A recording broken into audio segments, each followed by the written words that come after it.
Well, good afternoon. Welcome to this Thursday edition of Wire to Wire. Hello, everyone from Horseshoe Indianapolis, alongside Rachel McLaughlin, track announcer John G. Dooley. After the cancellation yesterday, and it was announced on Tuesday, so anticipating which was nice. Yeah, the heat index that was here around town, and of course in the Hoosier State on Wednesday, temperature-wise, more in the low 90s today, but under sunny skies. And Rachel, handicapping-wise for our bettors and fans, we are fast and firm turf rail set this week at 12 feet. But again, we canceled yesterday's card. It was the right thing to do. It was and today, hot. Full steam ahead with a tenor on tap. Yes, we have a 9-1 to end the day. We have the Julie Veltman overnight tonight. So one of the most wonderful female jockeys in quarter horse. Love her, and her daughter Natasha Perez actually has a horse in her mother's race, so that's very exciting. We'll see how that plays out. But we also have the all turf pick 3, and we're going to conclude Grayson Grass Challenge.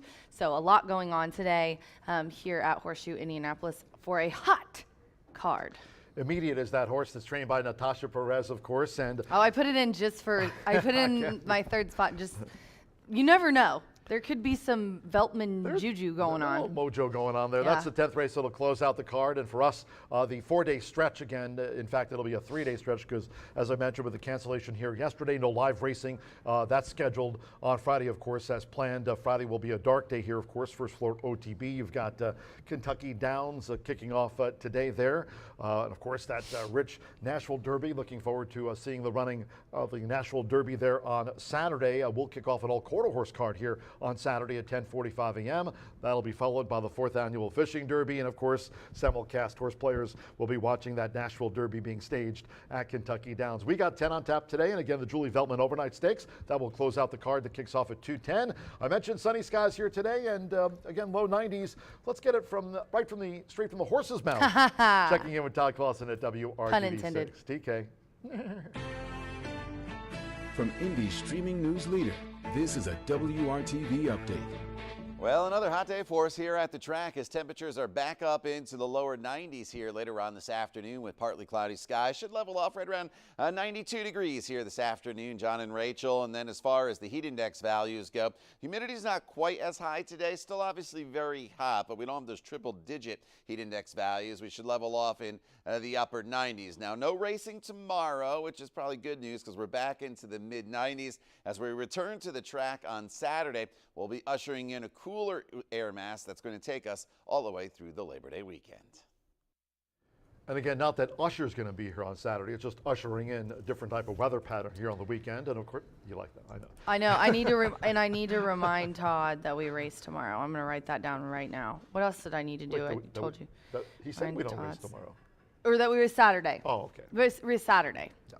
Sometimes I usually remind him when we have Saturday cards because not all the time do we, and it little kind of throws him off sometimes. We are now a half hour away from the first of the day with a 10-race program. Fast and firm turf rail at 12 feet. We mentioned some of the things coming up here, of course, on the weekend. But going back in time a couple of days ago with no live racing here yesterday, let's talk about Tuesday's card. Edgar Morales had the hot hand, winning 3 on the Tuesday program when we last raced. Hat trick, and I thought he had a shot for a 4th win, but this was on Tuesday.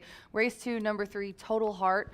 He started out with a very nice payout here, $14.80 for Gennaro Garcia, who had a training double. Yeah, there was a Godolphin horse in here by the name of Deloraine in the Royal Blue, and My Sweet Love, that was Eric Asmussen riding for his Hall of Fame father. But check out those early splits for Total Heart. Edgar really slowed them up, 25.29, 49.70, and with those splits, Total Heart had the kick and got Edgar on the score sheet here right away on Tuesday. And then we went to race 6, number 8, Solar Power. This was for Tim Eggleston. He's got some nice horses in today as well. First time starter that looks kind of interesting, but in race 6, the 8 Solar Power, Edgar had a really nice ride with him as well as he kind of came there. That race was competitive and they were all bunched up. It was hard to tell, but here he comes on the outside, just charging. Yeah, and this was that second win for Edgar Morales. And by the way, Tim Eggleston, what a meet he's having. He's won a dozen thoroughbred races and, of course, so strong and among the quarter horse yeah. ranks. Yeah, so just a terrific 2024 here. What a talented at the man. For Tim Eggleston. And, of course, he trains my friend Essex Long, literary, that mare that's won 3 here at the meet.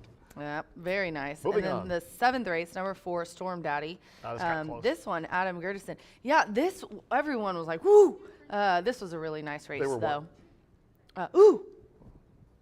It was close. Told you. Storm Daddy. That was a great, it was good, wasn't it? Look at Mine Own Star. Impression. All the way under Hannah Leahy. 36-1. Hannah's in front. She's got 2 lengths to Storm hold. Daddy said. Edgar Morella's riding for a Sorry. hat trick of wins on the car. Mine Own Star. Shirley has this one. The two's Storm coming. Daddy. Who's that on the inside? The 9.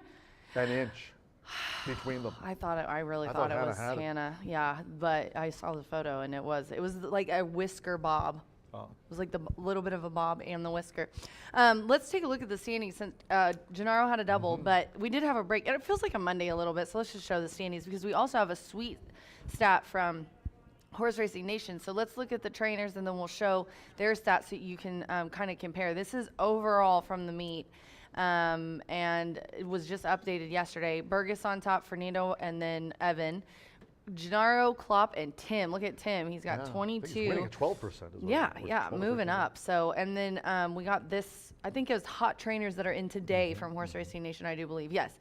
There's In the Malcolm. last 10, Ignacio has a 91% impact, but then money-wise, it's low. His horses have gone off. Now, Tavares, he's had some really nice winners. Look at that, 47%. And then Anna, where is she from? Navarrete? I can't remember, but I looked it up before. It's in my notes. 85%. And don't forget Tony, who's been Yeah, on a he's had a tear. good month. I've been saying it's like consistent. You don't hear Tony Grant's with a double, but his horses are consistently hitting the board and he's putting them in good spots. So keep those names in mind today when you are handicapping. Yeah, and again, you look at that Horse Racing Nation impact percentage, and it's based on, of course, taking all things into account about not only, if you're running 10 horses, again, if you won 5 of the last 10 racing days, but they tended to be favorites, Yeah, you're not going to have as higher percentage. But yeah, Tony ROI, Granitz, yeah, takes I mean, in ROI. there were some nice little price horses coming in for Tony Granitz this month, and again, he continues to climb up the trainer standings here overall for the race meet of Tony Granitz. Tony Granitz, the name to write down. You know who's got a couple in here that I think are going to be good today is Aaron West. He's also heating up as well as Michelle, so we'll see how those play out today.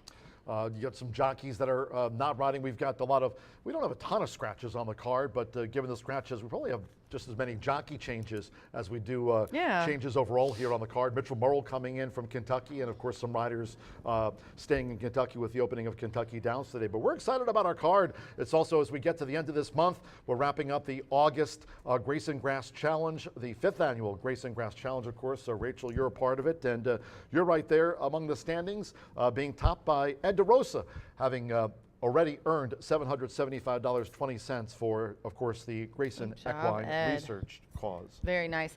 We're going to talk about those here in a little bit, but 6 and 8 are the races today, and they are part of our all-turf pick 3, which starts in race 4. So I thought I did a ticket, so I thought we'd just go over the ticket, and then that way we could also talk about Grayson. Okay, it starts on the 4th race if you want to dive right into your Yeah, I can dive right in right now. Let's talk about it. A 2-year-old maiden, 7.5 furlongs on the grass. The 7's out, so we have a 10-horse field here. The 1 adds blinkers, and on my ticket I went 1, 3, 4, 10. My picks are 1 through 10, and I added in the 4. I think it would be remiss if I left that one out.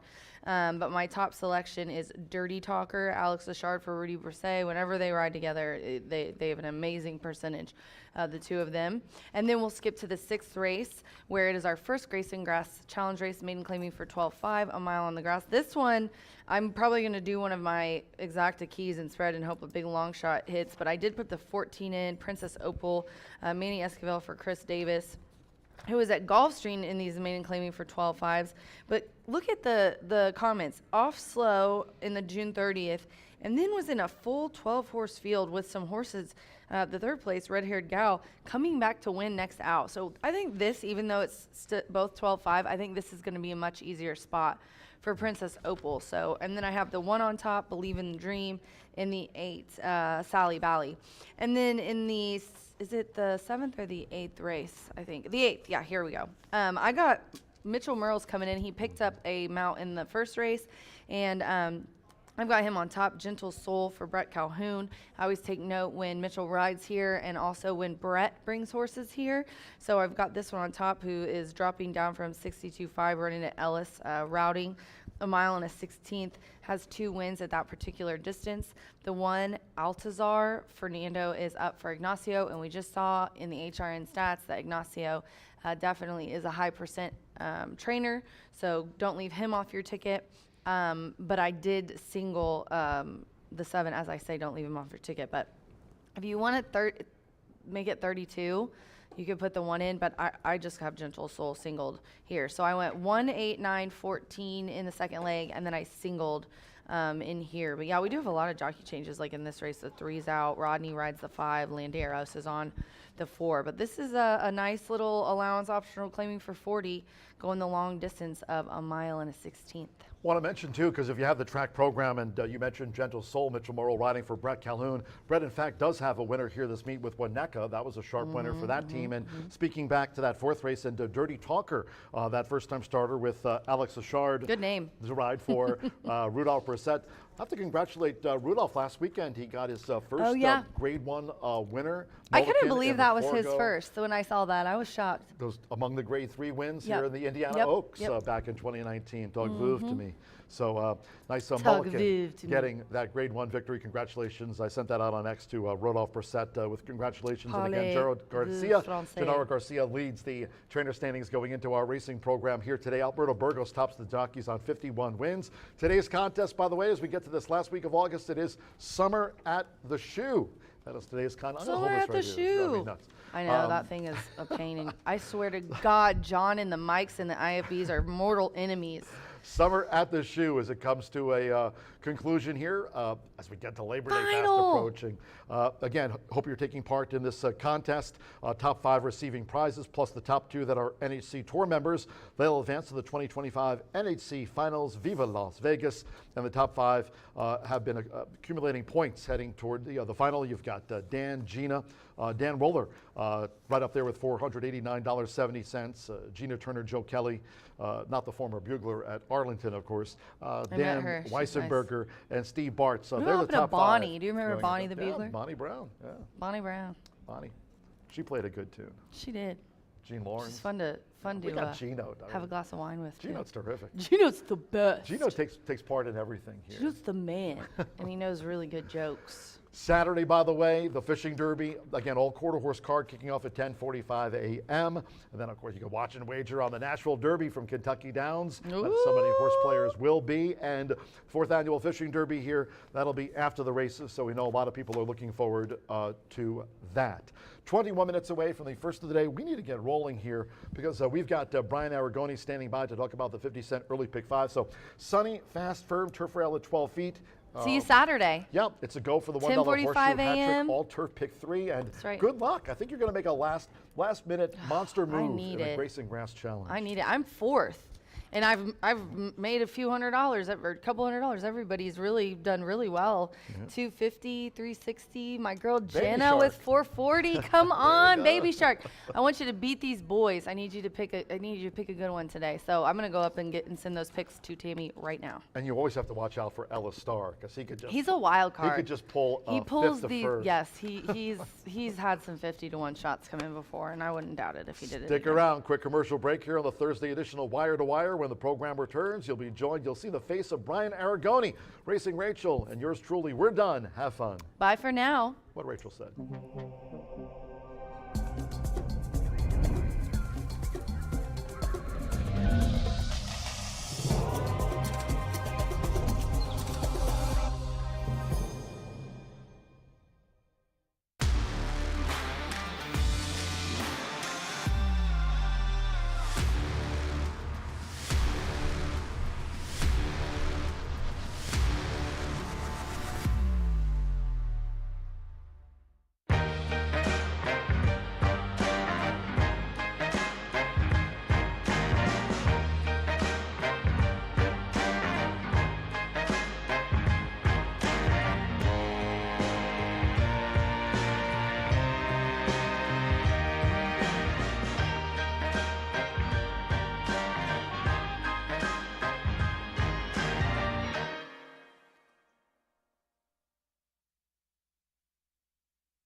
Feel the excitement with TwinSpires.com, the official betting partner of the Kentucky Derby and Breeders' Cup.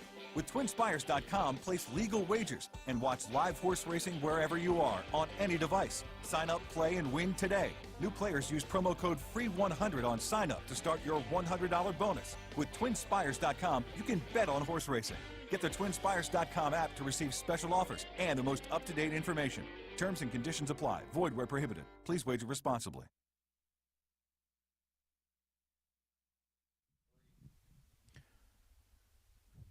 We've made it to Thursday at the Shoe. Now just 18 minutes away from kicking off Thursday here at Horseshoe Indianapolis. Fast and firm. The heat has receded just a little bit.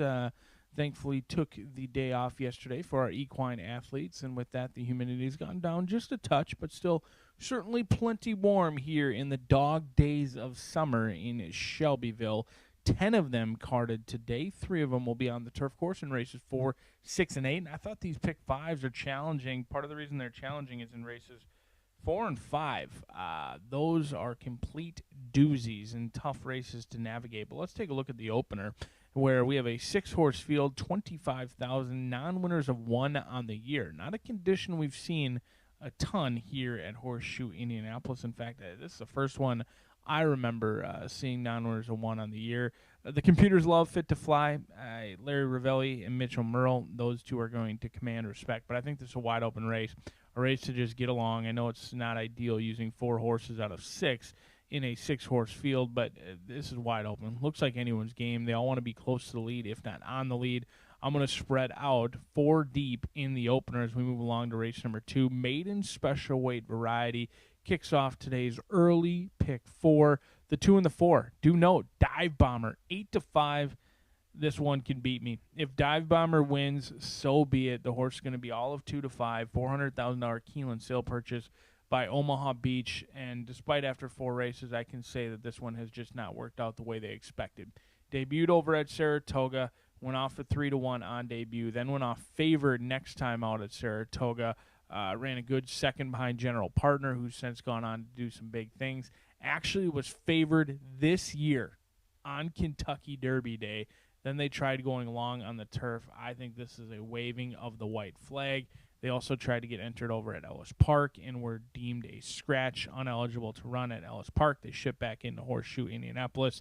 And I think Dive Bomber, going to be 1-5 or 2-5. We'll try and take a stand against 2 and 4 in here and see if we can't beat the heavily backed favorite, who's been a disappointment so far in 4 starts. Race number 3, $5,000 claimers, a challenging race at that, one that is difficult to feel overly confident on. 3, 4, and 7. These 3 make the most sense. They're your likely A, B, and C horses in here. It's just a race to try and get through, not trying to get too cute, as hopefully we can get through race number 3 after beating a low-price favorite in race number 2. Race number 4, this is going to be your proverbial spread race in here. Many people are going to be as deep as possible, and I don't blame you.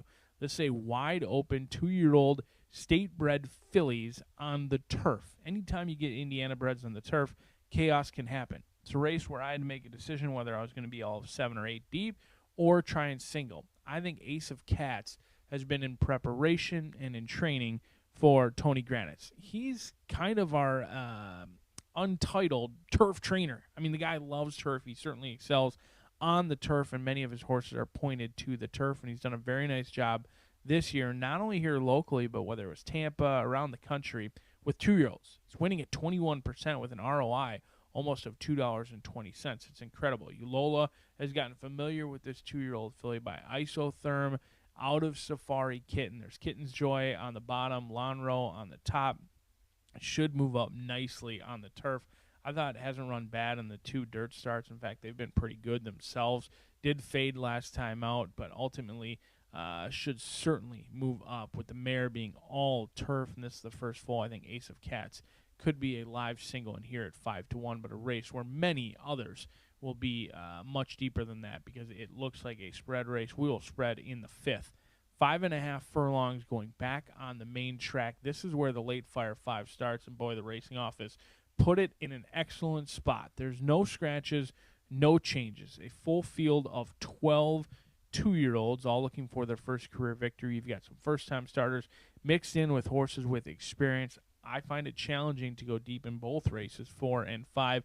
So I chose my single in race 4. I will go incredibly deep in race number 5. Hopefully we can sneak in one of those 20-1 shots. How about City Prayers? 30-1 on the morning line. John Heron owns and trains this 2-year-old filly by Prayer for Relief. Was a 4-star first year last time out. The mare was a 7-time winner. Earned about $127,000. Evan Roman, you saw in our jockey standings, he's creeping up there. He's right behind Alberto Burgos and some of the others in there, and he's looking to keep pace and make this a real race at the end of the wire. I like that one of our top riders jumps on a horse who appeared to be carrying an anchor on debut. Was never out of last, didn't know much about the starting gate. That may have been kind of a prep race or an experience race, comes back in here, gets one of our top riders for a trainer who certainly knows his way around our winner's circle. City Prayers at 30-1, a horse I do not want to leave off any of my tickets, as it would be an excellent way to end the early pick 5 and a great way to start that late fire 5. And speaking of starting it up, how about scratches and changes, as we're just 13 minutes away from the opener on a beautiful Horseshoe Indianapolis Thursday.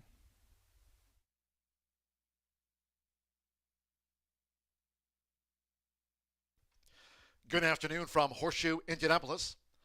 Hello now from the broadcast booth. Great to have you with us. Track announcer John G. Dooley under sunny skies for a 10-race card. Temperatures in the low 90s. Main track fast, turf course firm. Turf rail this race week was set at 12 feet. We are fast and firm on a sunny one. If you have your programs close by, let's take a look at the changes and corrections on today's racing program. Opening sprint starts the 50-cent early pick 5. Here in the 210 opener, no scratches, a couple of jockey changes. Number 3, Circle Back Jack, will be ridden by Oscar Villarreal. And the weight's okay there. Oscar Villarreal on 3, Circle Back Jack. Number 4, Fit to Fly, a change of rider for the 4-time winner to Mitchell Marrell. Mitchell Marrell on the 4, Fit to Fly, in the first of the day. In the second race, maiden sprint, starts the 50-cent early pick 4. No scratches. Number 6, Brewing, a jockey change to Alberto Burgos. Leading jockey here this season on 51 wins. Waive the apprentice allowance, corrected weight there 120. Alberto Burgos on 6, Brewing. Waive the bug 120. Number 5, Sunday Surprise, debuting on Lasix medication. First time Lasix. Mark in L1 for number 5, Sunday Surprise in the maiden sprint. Turning to the third race, these overweights. The 1, El Tulipan, 2 over. 2, Sakra's Promise, a pound over. Number 6, Prophet Obadiah, 1 pound over. Makes the weight there now 118. To the fourth race we go. Maiden Juvenile Fillies Turf starts. The $1 Horseshoe Hat-Trick All Turf Pick 3. Scratch number 7, Quibble. Number 7, Quibble has been scratched. 11, Temple Painter draws in. Temple Painter, the number 11, will run. Number 1, Estrella Brillante, racing with blinkers on. The 1, Estrella Brillante, blinkers on. And these overweights. The 1, Estrella Brillante, 2 over. 2, Kitten Song, 3 extra pounds. The 4, Innis Free Lass, 1 over. 6, Glitter Queen, 2 over. 9, Ace of Cats, plus 3 pounds. In the fifth race, Maiden Juvenile Filly Sprint starts the 50-cent late fire 5. No scratches, no jockey changes. 9, Cool Dior, 1 over. The 9 is a pound over in the maiden. To the sixth race we go. Maiden Fillies Mares Turf Mile. Scratch the 7, Jenny Lowe. And 13, Wicked Beautiful. 14, Princess Opal, draws in. Princess Opal, the number 14, will run. Scratch the 7 and number 13. Couple of jockey changes. 10, Blossom Diva, will be ridden by Irving Moncada. The weight's okay at 124. Irving Moncada on 10, Blossom Diva. 12, Haley's Kitten, a jockey change to Hannah Leahy. Waive the apprentice allowance listed. Correct the weight there to 120. Hannah Leahy on the 12, Kaylee's Kitten. There's also an overweight to report. An overweight, number 2, Flowered, 1 pound over. Makes the weight there now 118.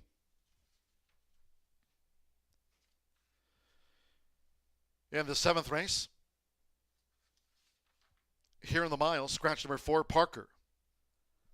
Number 4, Parker, has been scratched. The 2, Do You Want to Dance? A jockey change to Chris Landeros. Correct the weight to 122. 122 corrected weight, Chris Landeros. Ride the 2, Do You Want to Dance?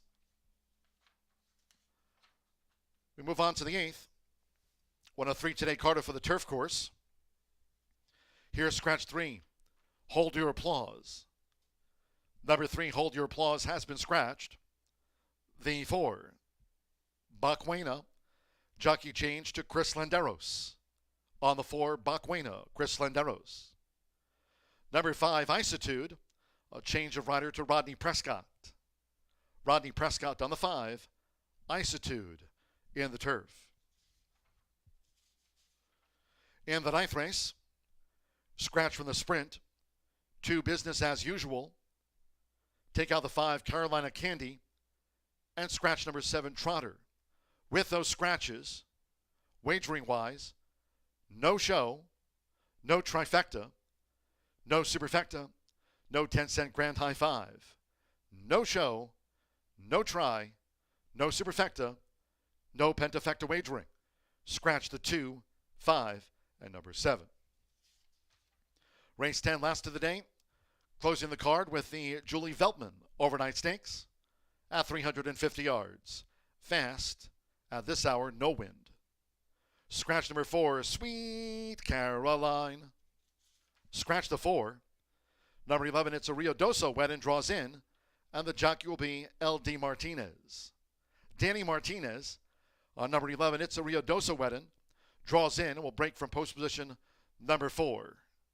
Post 4 for number 11, It's a Rio Doso Wedding.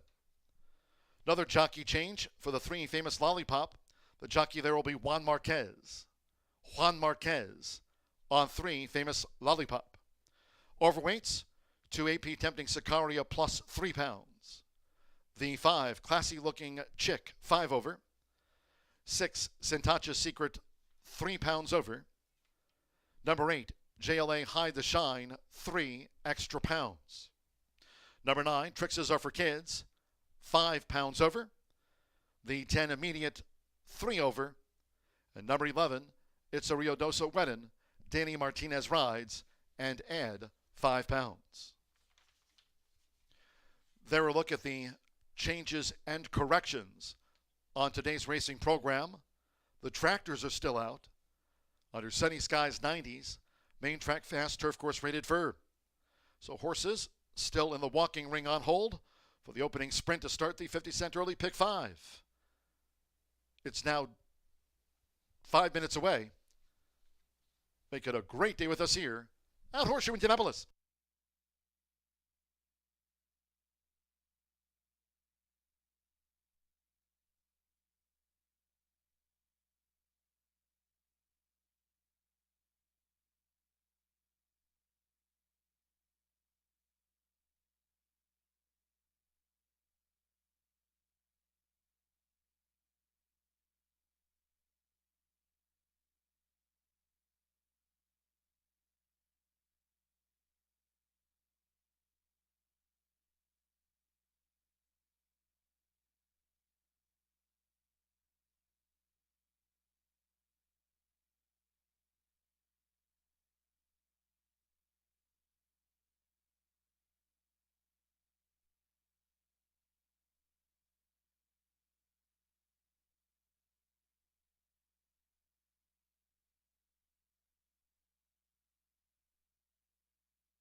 the track crew here at Horseshoe Indianapolis. Just about done.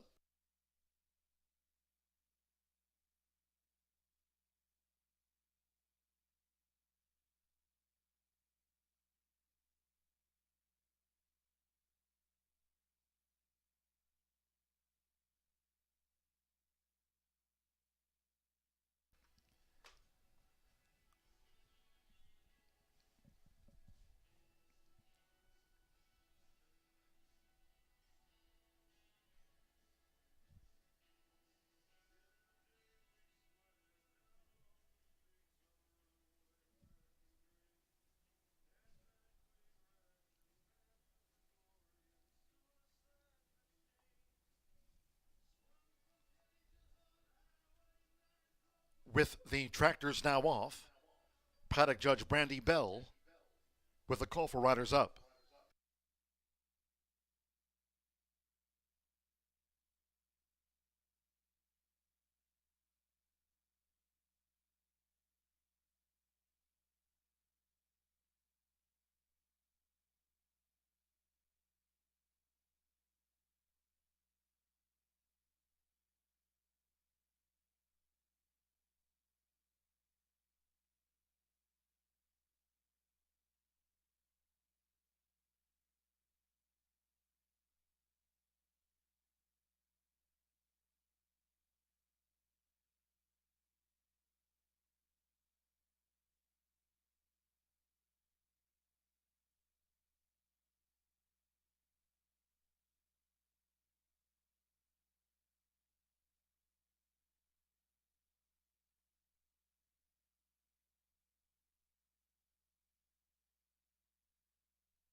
Here they come. Stepping onto the track for the opening sprint, a field of 6. 3 circle back Jack, the jockey Oscar Villarreal, and the weight's okay at 121. Oscar Villarreal rides the 3 circle back Jack, 4 Fit to Fly. The rider there, Mitchell Murrell. Mitchell Murrell partners the 4-time winner of the 4 Fit to Fly. Race 1 with exacta, trifecta, superfecta. Start of rolling doubles pick 3s, and the 50-cent early pick 5 starts here. Fast and firm. For 3 today, Cardiff for the turf course. A portable rail set this race week at 12 feet. Turf rail position at 12 feet. We are fast and firm.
The horses are approaching the starting gate.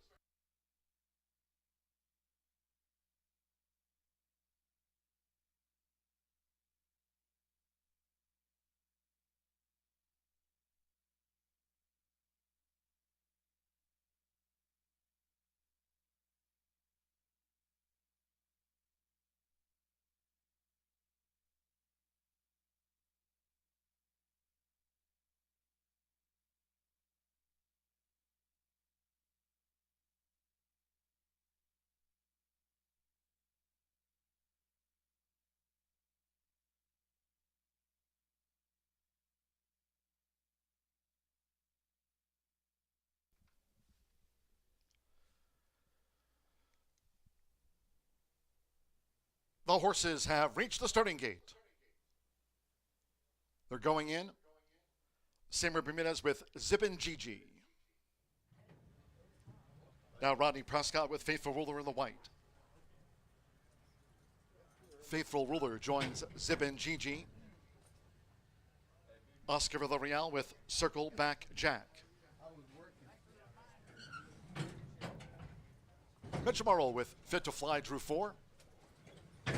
2-1 Fit to Fly, the first favorite. A couple of them back. Here's Manta Ray, leading jockey Alberto Burgos with 51 wins here this season. At 6 furlongs, one more. Manny Esquivel with Blowtorch. Sunny, Fast and Firm. Here comes the first. They're in the gate.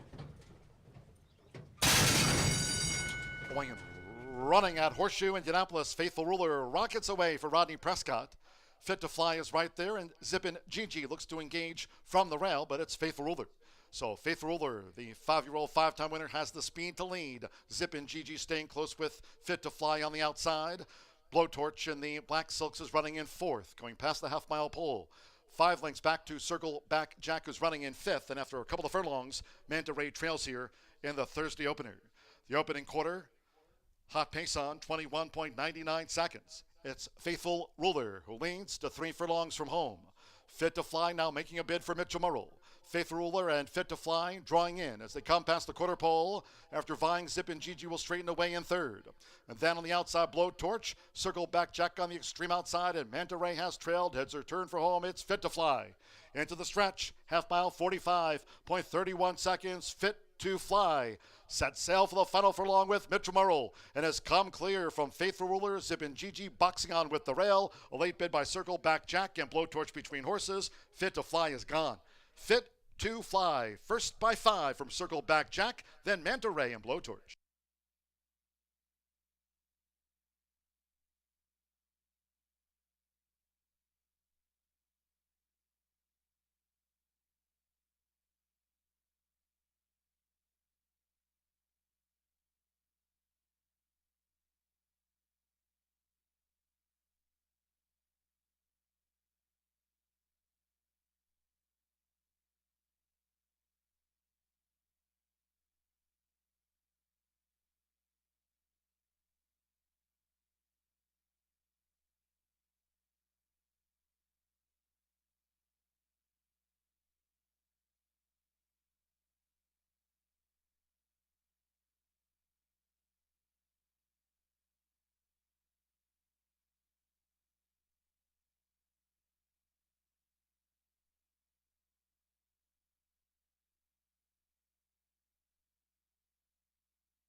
$110.49 after the sprint opener.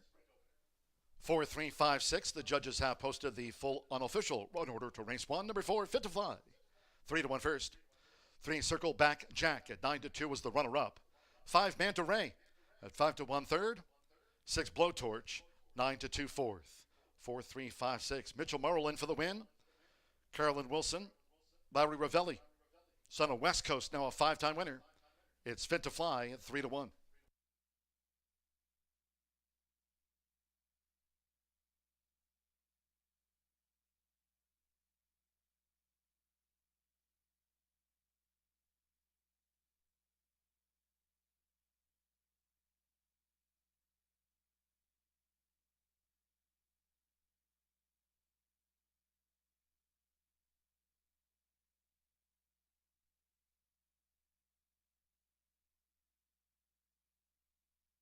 The results of the first race official.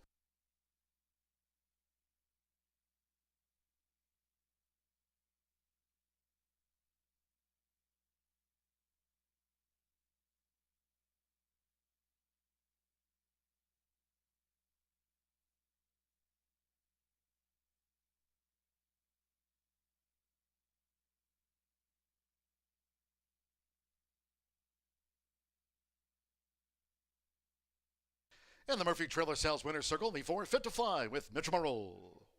Race 1 official, Fit to Fly is a 4-year-old bank colt by West Coast. The Kimono by Bernardini, bred in Kentucky by Woodford Thoroughbreds LLC. The Riv trains for Carolyn Wilson. Horseshoe Indianapolis congratulates the winning connections of Fit to Fly. Takes out the sprint at 3-1.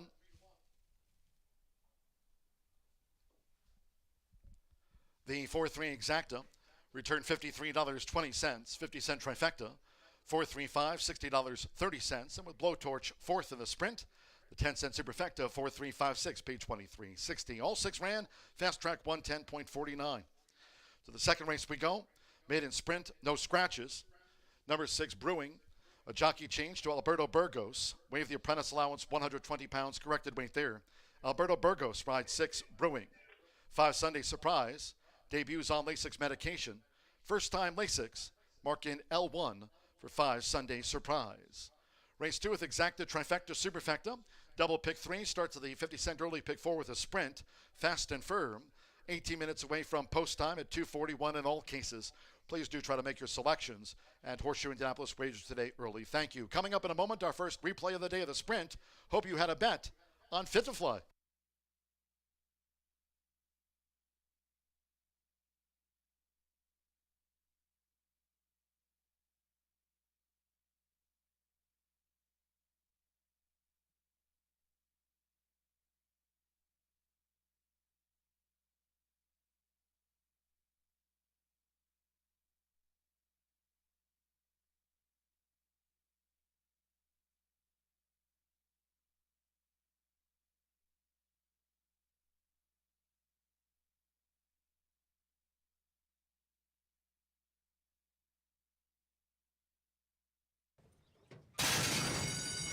Going and running at Horseshoe Indianapolis. Faithful Ruler rockets away for Rodney Prescott. Fit to Fly is right there, and Zippin' Gigi looks to engage from the rail, but it's Faithful Ruler. So Faithful Ruler, the 5-year-old 5-time winner, has the speed to lead. Zippin' Gigi staying close with Fit to Fly on the outside. Blowtorch in the Black Silks is running in 4th, going past the half-mile pole. 5 lengths back to Circle Back Jack, who's running in 5th, and after a couple of furlongs, Manta Ray trails here in the Thursday opener. The opening quarter, hot pace on 21.99 seconds. It's Faithful Ruler who leads to 3 furlongs from home. Fit to Fly now making a bid for Mitchell Morrill. Faithful Ruler and Fit to Fly drawing in as they come past the quarter pole. After vying, Zippin' Gigi will straighten away in 3rd. And then on the outside, Blowtorch, Circle Back Jack on the extreme outside, and Manta Ray has trailed. Heads her turn for home. It's Fit to Fly. Into the stretch, half mile, 45.31 seconds. Fit to Fly. Set sail for the final furlong with Mitchell Morrill and has come clear from Faithful Ruler. Zippin' Gigi boxing on with the rail. A late bid by Circle Back Jack and Blowtorch between horses. Fit to Fly is gone.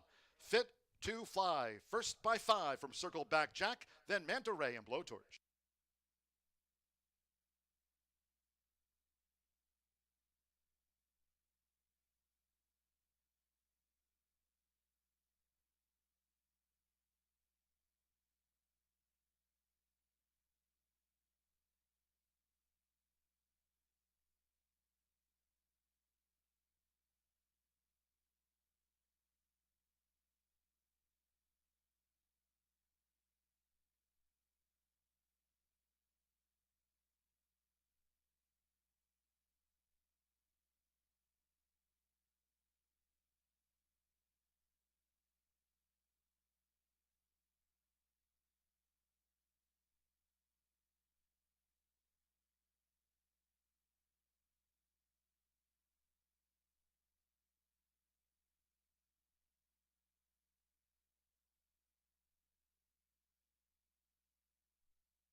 minor upset kicks off the card, 3-1 for Larry Ravelli. He doesn't go off at 3-1 very often. And speaking of upsets, I'm hopeful we have an upset in here, while many are unlikely to be cheering for an upset. 1-5 right now on Dive Bomber.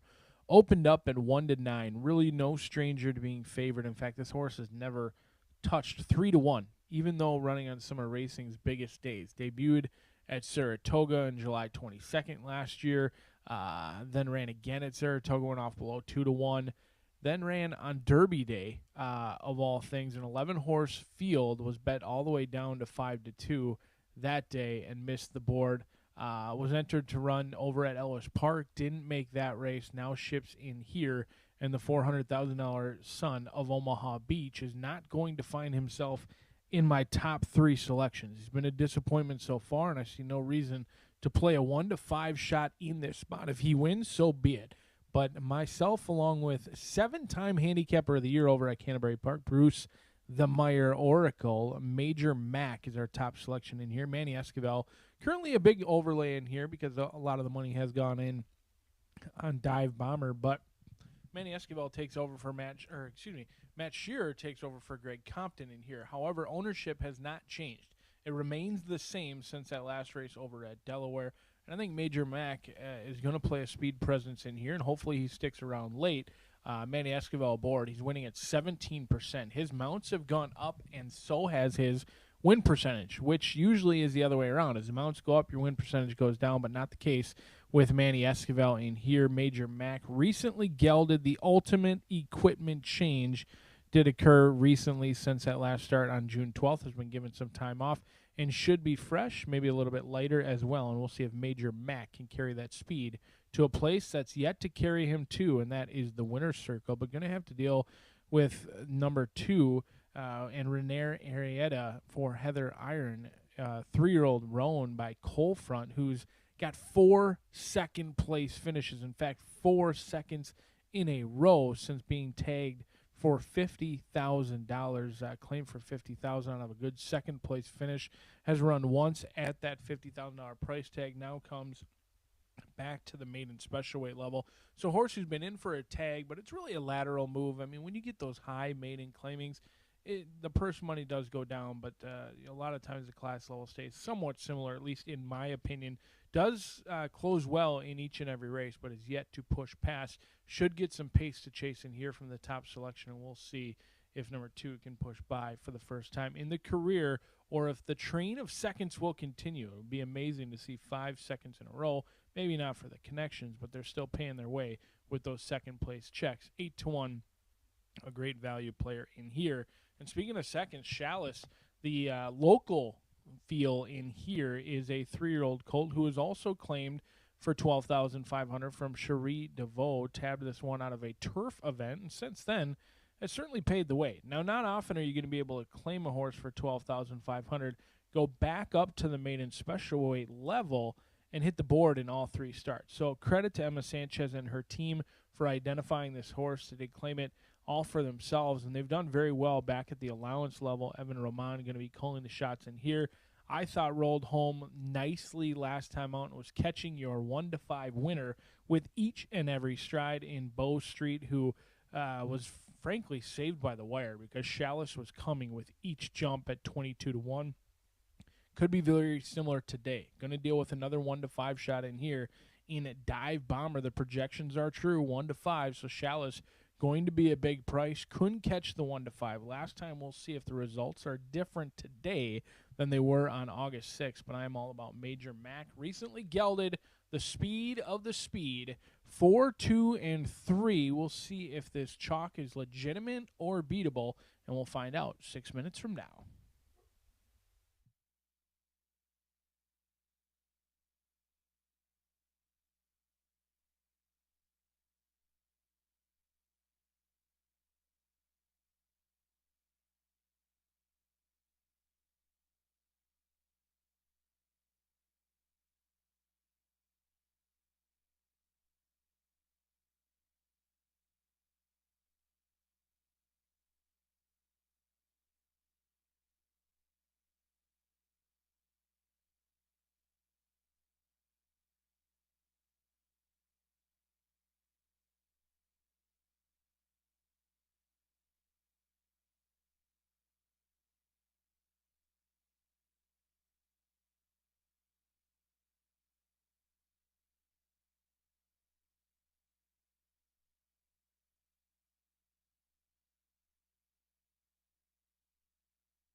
The horses called postword for the second race.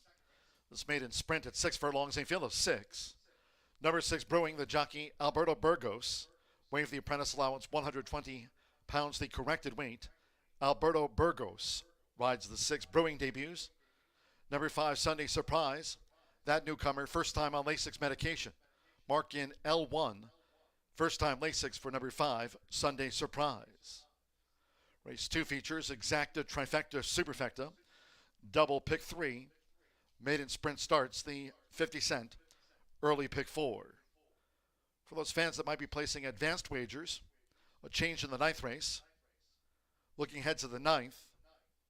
A medication note there in the 9th race sprint. Number 6, Aldora, racing without Lasix. That's in the 9th. Number 6, Aldora, race 9, no Lasix.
Less than 1 minute to post time. Maiden sprint starts the early pick 4, fast and firm. Less than 1 minute.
The horses are approaching the starting gate.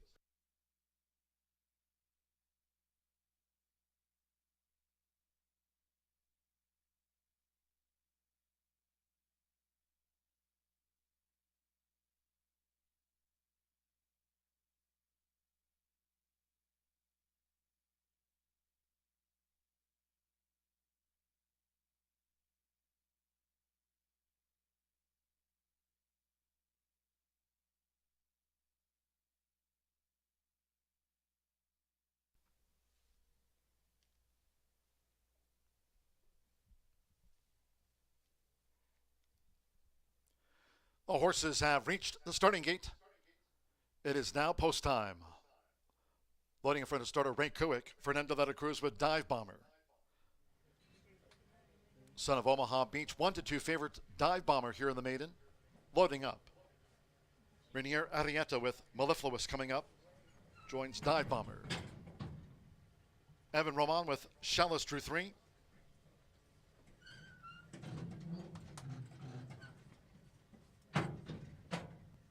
Manny Esquivel, here's Major Mac. Dive Bomber 3-5 favorite. The couple in the back. Andres Calleja. Sunday Surprise drew 5. One more newcomer. Alberto Burgos with Brewing. At 6 furlongs, second of the day from Horseshoe Indianapolis. All in. And they're off. Chalice was awkwardly away. Major Mac broke sharp. The first-time starter, Brewing on the outside, sets off in pursuit of Major Mac, who leads them up the back for Manny Esquivel. Brewing running a close second. Dive Bomber taken back there by Fernando de la Cruz. Dive Bomber has been passed by Mellifluous, and after breaking awkwardly, Chalice joins the battle going past the half mile. Dive Bomber is now running second to last, and the newcomer Sunday Surprise trails. They enter the far turn. The opener quarter passed in 23.46 seconds. It's Major Mac narrowly as Brewing is right there with the leader for Alberto Burgos. Rounding the far turn, and Chalice coming 3 wide now for Evan Roman as they line up for the quarter pole. And Dive Bomber starting to gain in the white silks. Mellifluous vied, but has dropped back on the far outside. And Sunday Surprise has trailed. These maidens turn for home, and it's Chalice. Chalice, after breaking last, is leader while lugging in with, on the outside, Dive Bomber, who's now going in for the attack. And here comes Dive Bomber, who's taken the lead from Chalice past the 16th. Mellifluous is boxing on, then Major Mac and Brewing is dropped away. The son of Omaha Beach with Fernando de la Cruz. Dive Bomber was right on target. Won by 3.5 from Chalice, who holds Mellifluous. Major Mac finished 4th.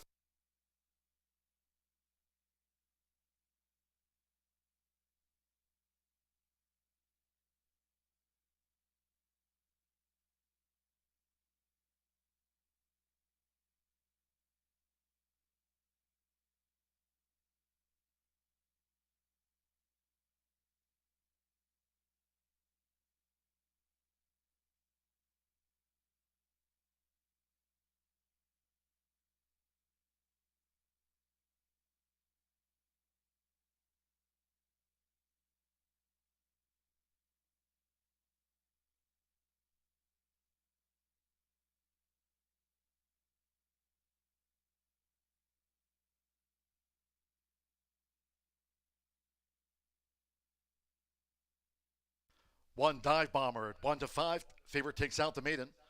1 minute 11.04 seconds. The judges have called for a place photo. Hold all bets until official. Son of Omaha Beach, Dive Bomber. Fernando de la Cruz for Brad Cox. A board shorts stables win. 1-5 on Dive Bomber. Number 3, Chalice at 19-1 was second. The 2, Mellifluous, 13-1 third, and 4, Major Mac at 9-1 fourth. 1-3, 2-4.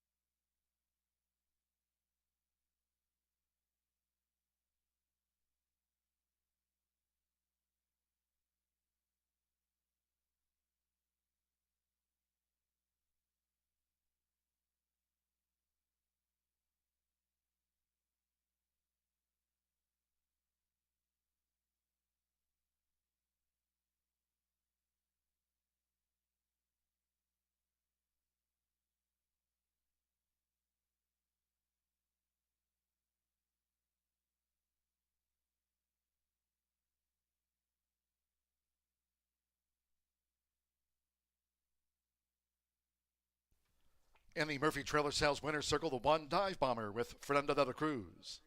Dive Bomber, 3-year-old bank colt by Omaha Beach, Shadow Daisy by Blame.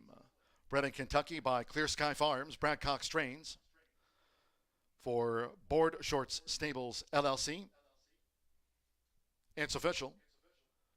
Horseshoe Indianapolis congratulates the winning connections of Dive Bomber. out to the maiden ranks. 1-3 exacta return $9.40. 50-cent trifecta 1-3-2 $8.35. 4-1 opening double $15.20, and with Major Mac fourth, the 10-cent superfecta 1-3-2-4 returned $3 and change. Favorite was first in the maiden, all six ran 111.04. In the third maiden sprint, race 3, no scratches, no jockey changes, reported overweights. The 1 El Tulipan 2 over, 2 Sakra's Promise a pound over, and number 6 Prophet Obadiah 1 pound over, makes the weight there now 118. So no scratches in the next one. Maiden sprint, exacta, trifecta, superfecta, double pick 3. Post time will be in 22 minutes at 3:12.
And they're off.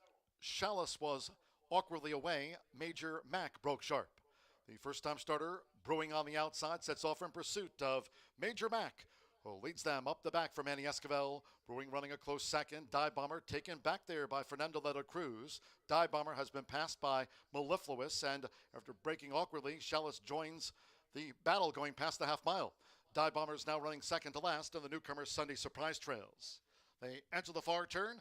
The opener quarter passed in 23.46 seconds. It's Major Mac narrowly as Brewing is right there with the leader for Alberto Burgos, rounding the far turn, and Chalice coming 3 wide now for Evan Roman as they line up for the quarter pole. And Dive Bomber starting to gain in the white silks.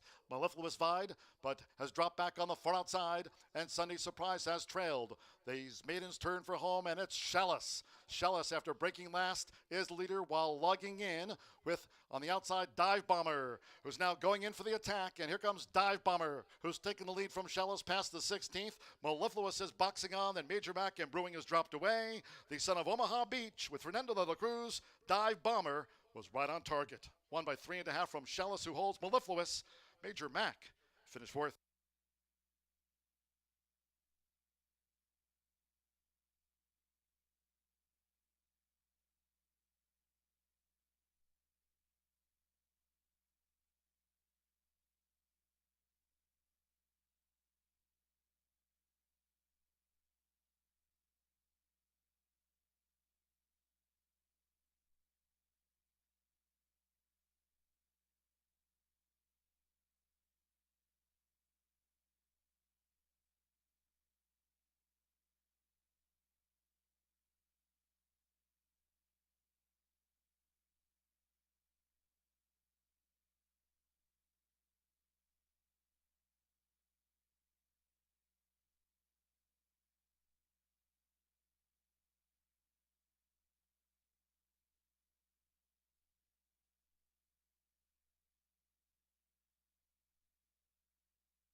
Well, on this sunny day here at Horseshoe Indianapolis, hello again. Track announcer John G. Dooley with today's edition of Dooley's Data. We've already run a couple of sprints on today's card.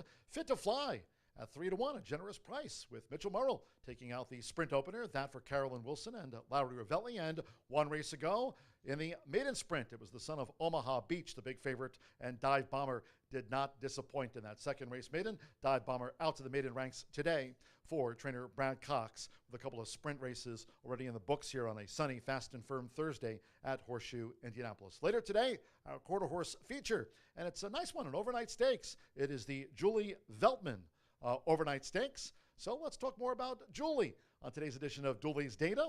Again, final race on today's card, named for Julie, Indiana's all-time leading female quarter horse jockey.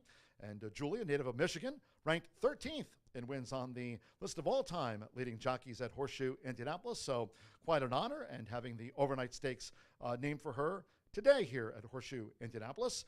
Julie also holds the record for most wins by a female jockey in one season, that being 16 back in 2013, and most purse earnings that same year of $255,833. Talking about Julie Veltman.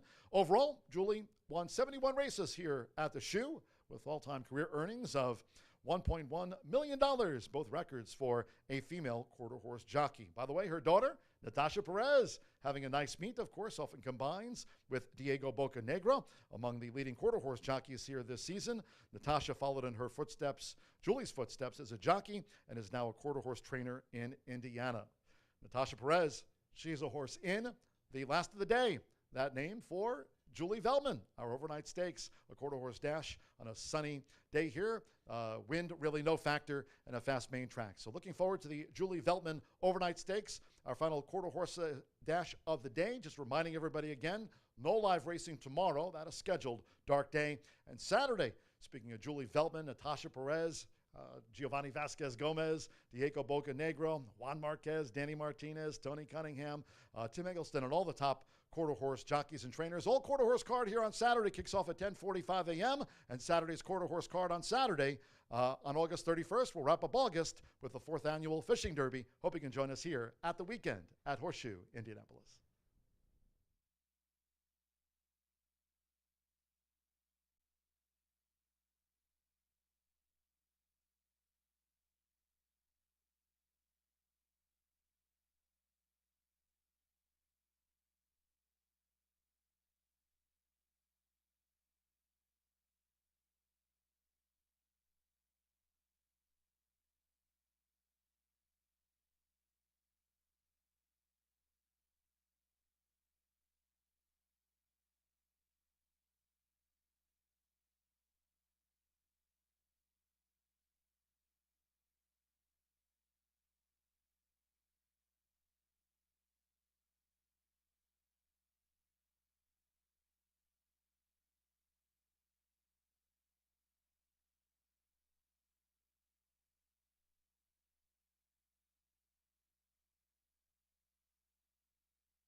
Just like to give a you're welcome to the AV crew who, before I came on, got to see my drum solo to my intro music. It was chef's kiss. We open up the card here with a couple of winners. And the more I look at this race, the more I like the 3. But I did go with the 7 on top. I went back and forth between these 2. I like these on the outside. Dropping down, but this is a bottom level maiden claiming for 5. These horses are, almost all of them are dropping down except a couple, which is the 2 Sacra's Promise, and the 7 Big City Heat. And that's who we show here, the 4 to 5 favorite. This one has Rodney Prescott aboard for Brian Waltz. And this one's in the same class, put up a 62, not a lot of speed in here, but does have a little bit of early speed, should be on or near the lead, usually is right off the leader. If you can see, has been second, a length or a half a length off the lead in almost every race. Was 3rd versus similar last time and was the beaten favorite, and is dropping down from 6 furlongs to 5.5. And last time this horse was at 5.5 was June 11th. It was the 2024 debut for this gelding, and he was in a maiden claiming for 15 and got 3rd. So I think having a close 5.5 race recently is kind of gave me the nod. Now, the more that I look at Michelle's horse, the more I like it. 9 to 5 right now. Fernando de la Cruz is up for Michelle Elliott. This is a 4-year-old gelding who's making his 10th lifetime start. He's got a couple of seconds and a third to his credit, but he's dropping down as well. So Michelle got this one at the end of the year, and then May brought him out in a maiden claim for 15. It looked good. He was doing really well. He got to the lead and then just gave up. I don't want to say gave up, but it just really did look like he kind of just was over it. He's going down to 5.5, and the reason why I'm starting to like this horse more and more is the 5.5 effort in October 25th. He got nosed out by Cupid's Runaway as the beaten favorite in there. He's been the better's favorite the last 2 starts of 2023 and last one. We'll see what happens. Our projected odds have him going off more like 6 to I'm sorry. That is the 3 Infinity's War. It says we'll go off at 6 to 5. Oh, yes, that's who I'm talking about. Hello, Rachel. This is the lowest this one's been. Jockey trainer combo's good. Fernando and Michelle, out of the last 5, they've had 2 wins and a third, and he's had a little bit of freshening, 3 months off. The 4, Outstanding Justice. This one's the one I was just talking about, 14 to 1, more projected odds. Looks like the 3 might be on track to go off that low. They kind of both look like they might be close to 6 to 5 once we get closer to post. But Outstanding Justice I put in. This one, I think 3 back when this one was down at this class, had a troubled trip and got moved up to 3rd. Was on the slop routing, so it was a completely different kind of race, but same class, and ended up 3rd in that one. Oh no, I'm sorry, that was 5.5 at today's distance. That's why I like the 4. That was the race that got moved up to 3rd. Joe Davis trains, and Andre Calleja is aboard. He's on a good. We got some really nice bug riders, and Calleja is one of them. Outstanding Justice is who I'm going to round it out with, kind of off of that troubled trip June 5th at 5.5, which this one's going down in distance and in class. 7-3-4 for me here in the 3rd race. This starts at 50 cent pick 3, but don't forget, we are going to kick off the all-turf pick 3 on races 4, 6, and 8, which does include our 2 Grayson Grass races. 6 and 8, me and my handicapping friends are trying to raise money for equine research. 5 minutes to post. Good luck.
The horses called postward for the third race.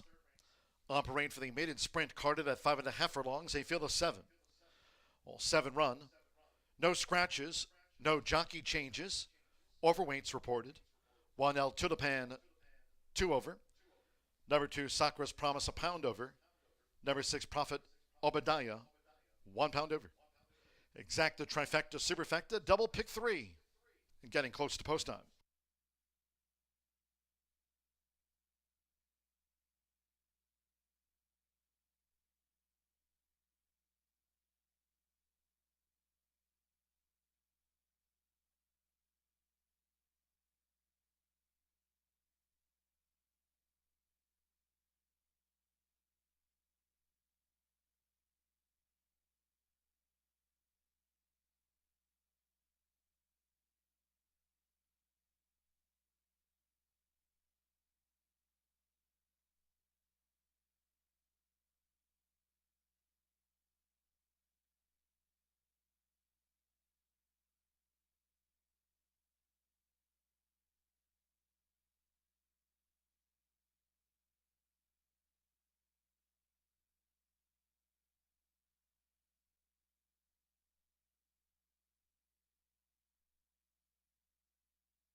Less than 1 minute to post time.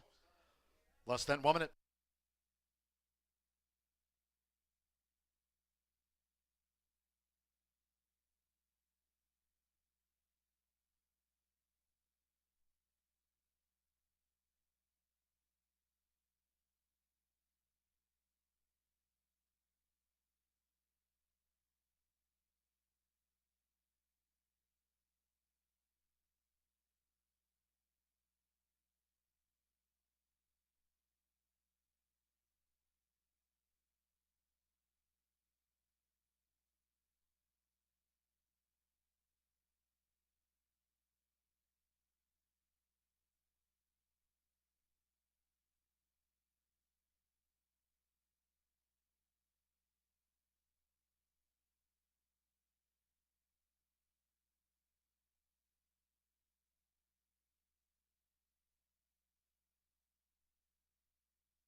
The horses are approaching the starting gate.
The horses have reached the starting gate. It is now post time. They're going in. Oscar Villarreal with El Tulipan. Outstanding Justice, Andres Calleja claims the 7-pound apprentice allowance. Now McKenna Anderson with Sacra's Promise in the green. Joseph Romero, its last call, drew 5. Sacra's Promise in. Now Infinity's Warrior, Fernando de la Cruz riding for a double. Fit to Fly and Dive Bomber, our first two winners. Hannah Leahy, Prophet Obadiah joins, so stand by one more. At 5.5 furlongs, Rodney Prescott with Big City Heat. They're in the game.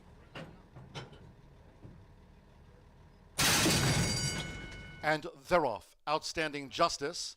Big City Heat with a bid, and toward the inside there's El Tulipan, who's right there vying for the early lead with Big City Heat as they dash past the half-mile pole. Outstanding Justice running in third, and joined toward the inside by Sacra's Promise, its last call. Infinity's Warrior in the blue cap covering a lot of ground, about 5 lengths off the leader. Big City Heat at the 3.5, and wide Prophet Obadiah has dropped back to last. They round the far turn with Rodney Prescott. It's Big City Heat. Takes them to a quarter in 23.08 seconds. Right there is El Tulipan, and Infinity's Warrior is now gaining. On the far outside, Prophet Obadiah will straighten away in 4th. It's last call in 5th. Then a 5-length break to Outstanding Justice and Sacra's Promise as these maidens head for home. It is Big City Heat engaged at both sides. Big City Heat joined by Infinity's Warrior, who's coming with a bid, and El Tulipan is fighting on with the rail, coming down to the final 16th of a mile. Its last call's running in 4th. Prophet Obadiah is a 1-paced 5th. They're close to home with Oscar Villarreal. It's El Tulipan. It's El Tulipan at 15-1 by 4.5 from Infinity's Warrior. Its last call gained 3rd. Big City Heat finished 4th.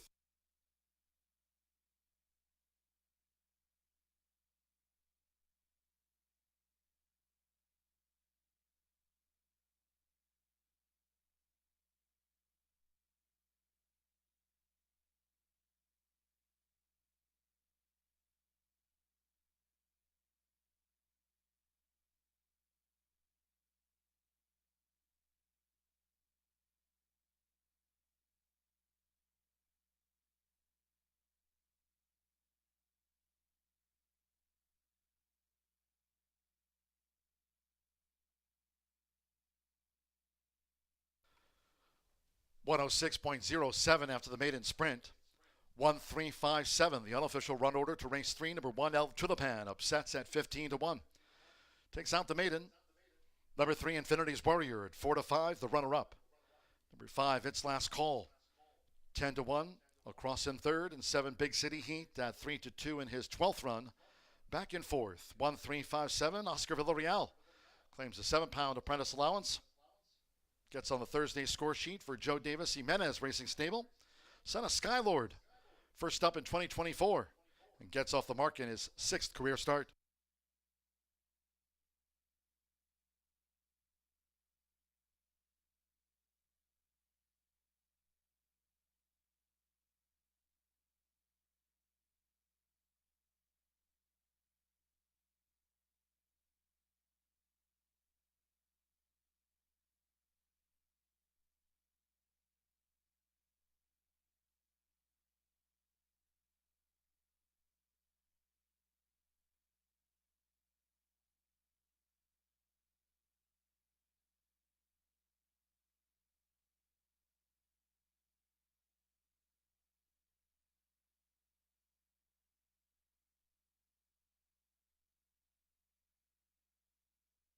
Returning to the Murphy Trailer Sales winner circle, the 1, El Tulipan, with apprentice Oscar Villarreal.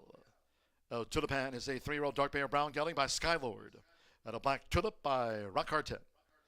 Brennan, Indiana by Christine Kegel. Joe Davis trains for Normando Jimenez Racing Stable LLC. Horseshoe Indianapolis congratulates the winning connections of El Tulipan.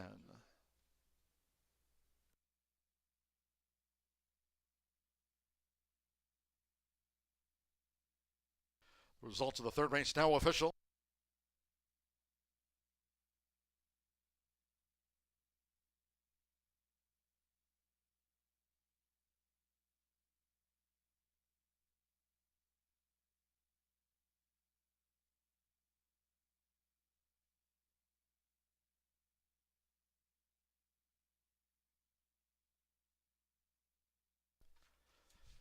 The 1-3 exacta returned $86.40.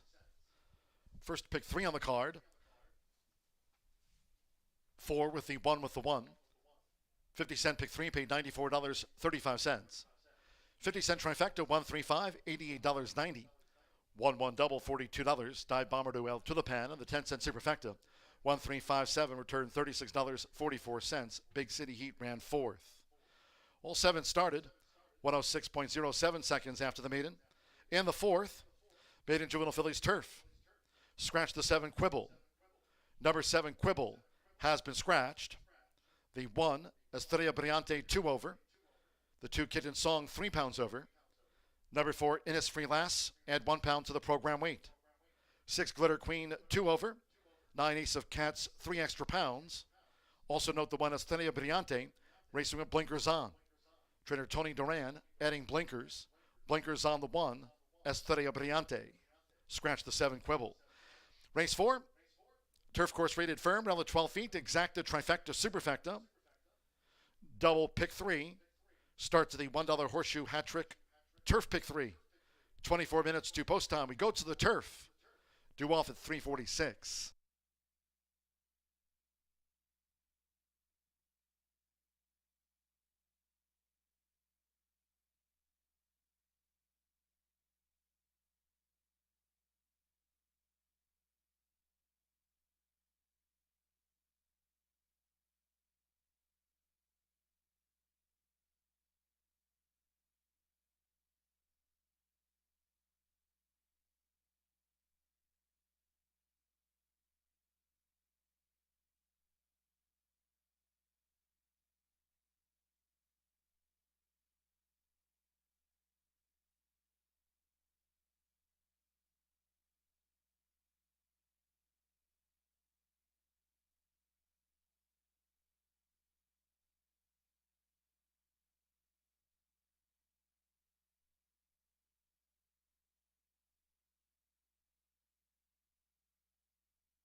And they're off. Outstanding Justice.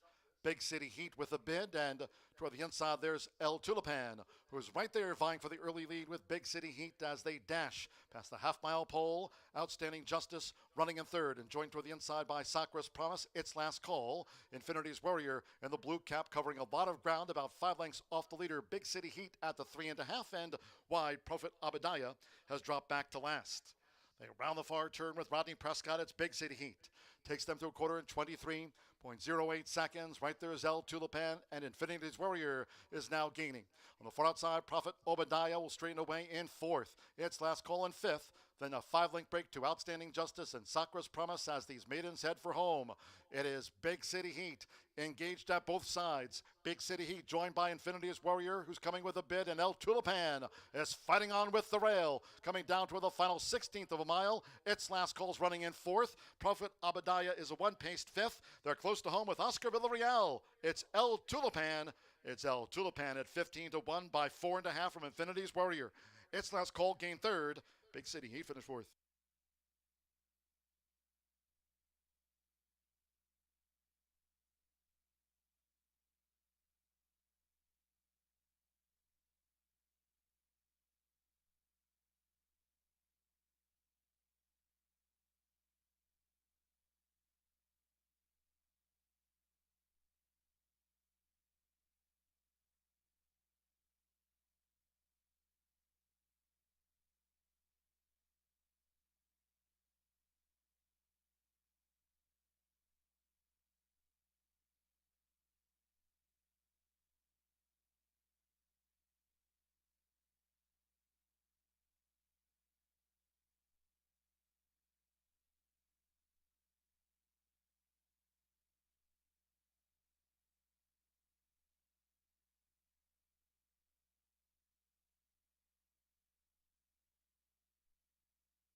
11 minutes to the 4th race here at Horseshoe Indianapolis. We've got a scratch of the 7 Quibble.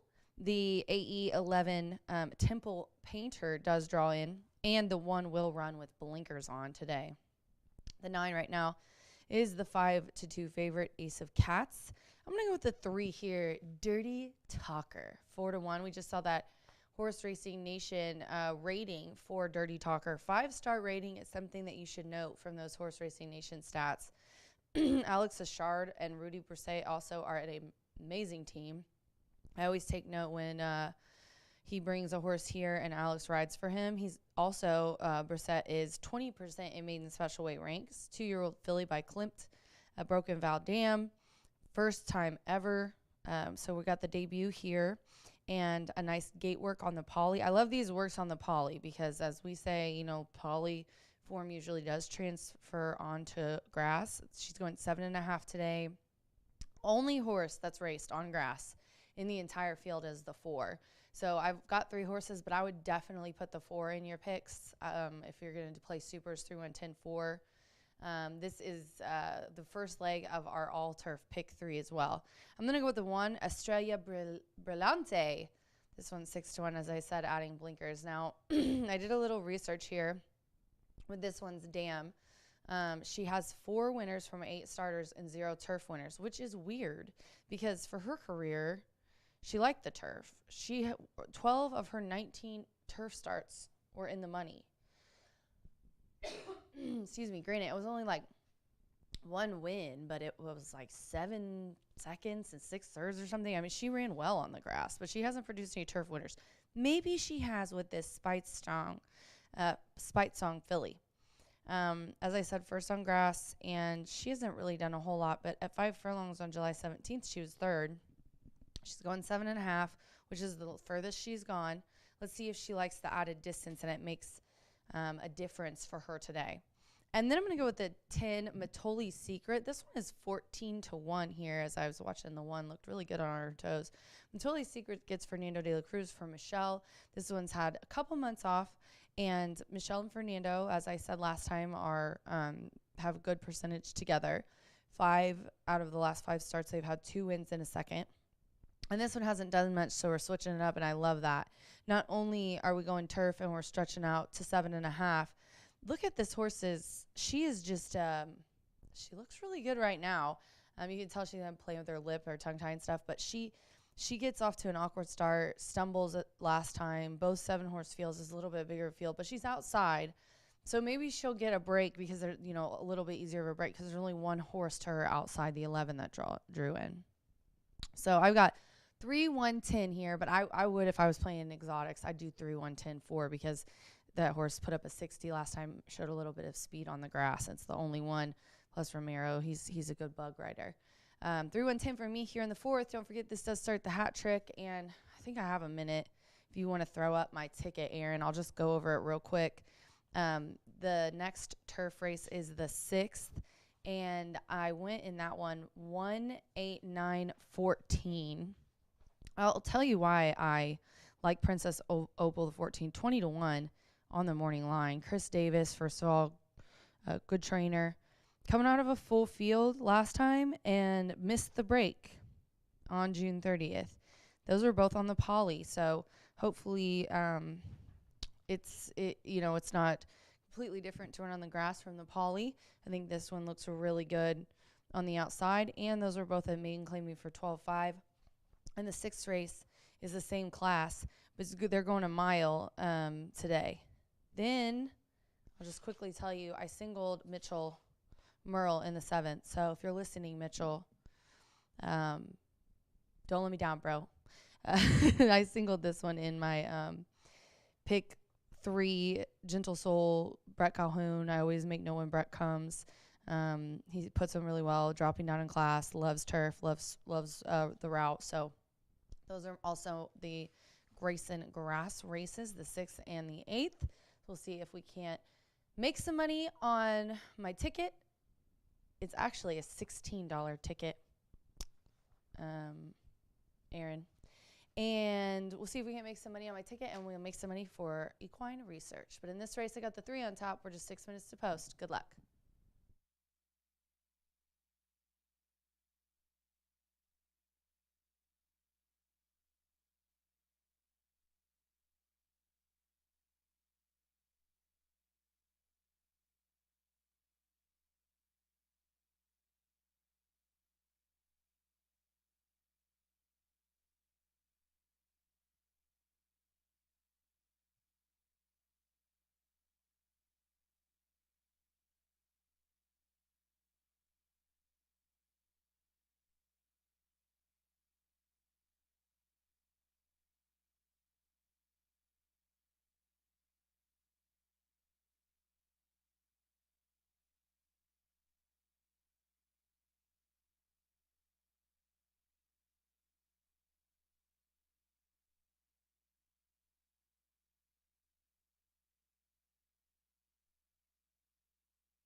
The horses call post were down for the fourth race. And the first of those today, Cardiff for the turf course rated firm, around 12 feet this race week. Firm and fast. Bid and juvenile fillies, 7.5 furlongs, a field of 10. 10 run here in the maiden. Scratch the 7 Quibble.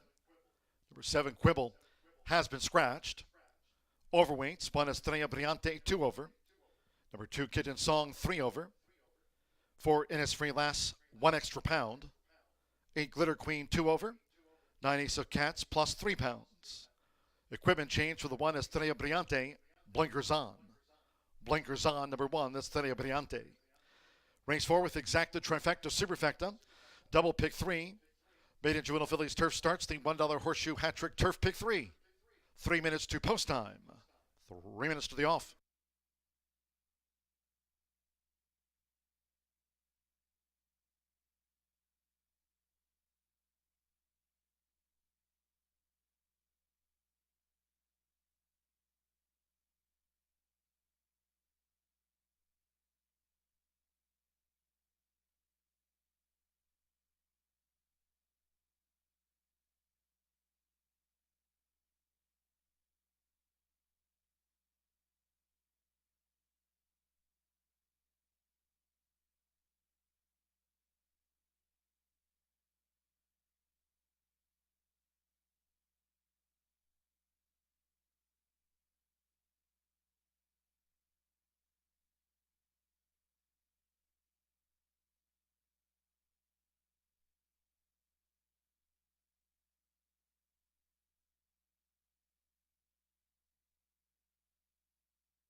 Less than 1 minute to post time. Less than 1 minute to the turf.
The horses are approaching the starting gate.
Drone view as they arrive at the starting gate. It is now post time.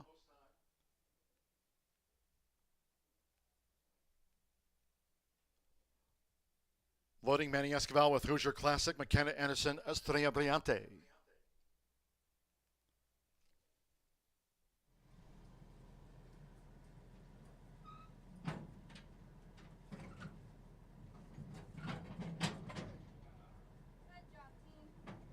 Blinker today, Estrella Brillante has joined Hoosier Classic. Kitten Song, Oscar Villarreal riding for a double.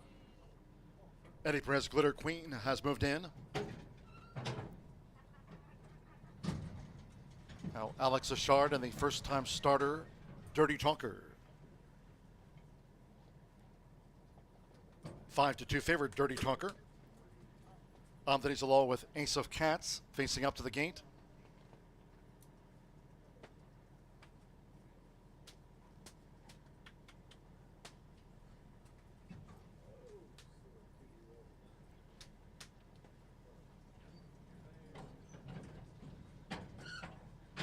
Dirty Talker has gone all in.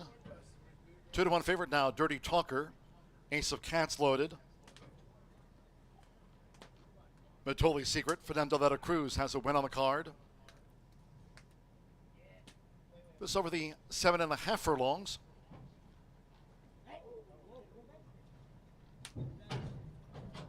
Couple them back.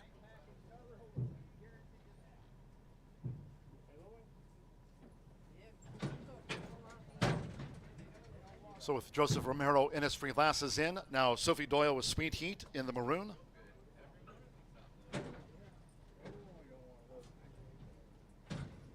Getting near to a start. One more. Drawing in, Rodney Prescott. For Rob Dobbs Jr., Temple Painter. Was 7th here on sprint debut. Course firm around the 12 feet. Starts with the Horseshoe Hat Trick All Turf Pick 3. Dirty Talker 5-2 favorite. 4-1 Temple Painter. All in. And they're off. Hoosier Classic was slow to go. Kitten Song broke sharp, along with the newcomer, Dirty Talker in the orange cap. And here come early bids by both Ace of Cats and Temple Painter. And those two slide over while clear of rivals. Into the first turn they go. It's Ace of Cats narrowly from a close-up. Temple Painter. Kitten Song is saving ground to the red cap with on the outside Matoli's Secret, who's giving up a lot of ground running into 4th. Then comes Dirty Talker in a tight spot there, 5th between horses for Alex Achard. Innisfree Lass also takes back off of heels. And right there is Sweet Heat and the Maroon Silks. They're well grouped as Ace of Cats. Leads to a half mile from home. Glitter Queen is coming up ambitiously on the far outside in the purple cap. Still held up, both Dirty Talker and Sweet Heat between rivals. Innisfree Lass got the shuffle on the first turn, and then on the outside Hoosier Classic looking to overcome a slow start. And First time blinkered, Estrella Briante trails the maiden juvenile fillies turf 23.60, lead seconds, half mile 49.07. So with Andres Ulloa, Ace of Cats, the pilot, as they come toward the final quarter of a mile from Temple Painter, right there in Matoli's Secret, 3 wide. As they come toward the top of the stretch, now in the clear is Sweet Heat and Kitten Song getting a rail run. Innisfree last straightened away in about 5th or 6th. Then comes Dirty Talker with Hoosier Classic. We trail back to Glitter Queen, and finally Estrella Briante. It's Ace of Cats. 3/4, 1 minute 14.17 seconds deep in the final furlong. And here's Sweet Heat, who's let loose by Sophie Doyle, the daughter of Isotherm. Sweet Heat, and look at her go. Sweet Heat finishes on top by 4 from Innisfree Lass, who gained 2nd from Ace of Cats. Kitten Song was 4th. Dirty Talker 5th on debut. Temple Painter, Hoosier Classic. Farther back was, among those last home, Matoli's Secret, along with Estrella Briante and Glitter Queen, the one who tailed off.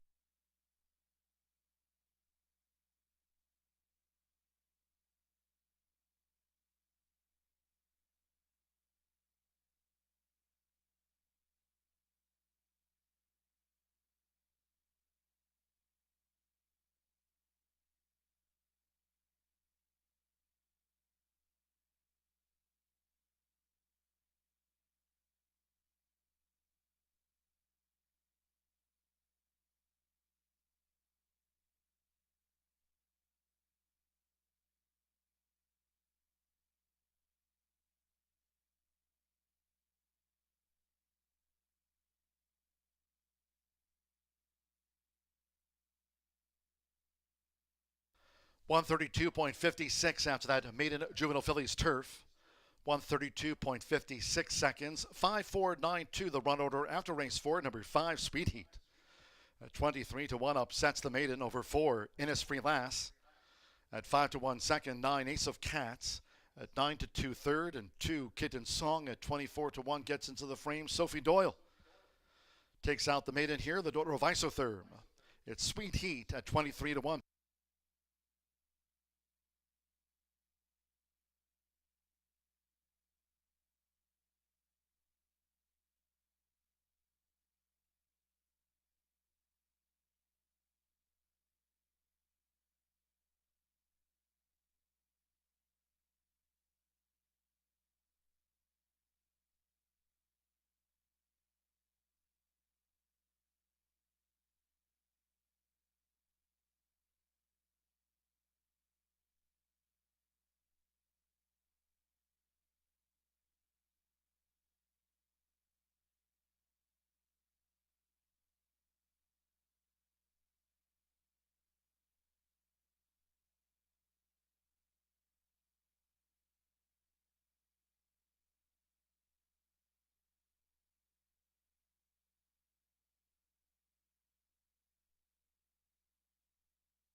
Results of the 4th race official. Returning to the Murphy Trailer Sales Winner's Circle, the 5 Sweet Heat with Sophie Doyle. Sweet Heat is a 2-year-old dark bay or brown filly by Isotherm. Out of the Alpha Mare, Sweet Kayla, bred in Indiana by H. Allen Poindexter. Caratoid trains and co-owns with breeder Allen Poindexter. Horseshoe Indianapolis congratulates the winning connections of Sweet Heat on a summer day. It's official.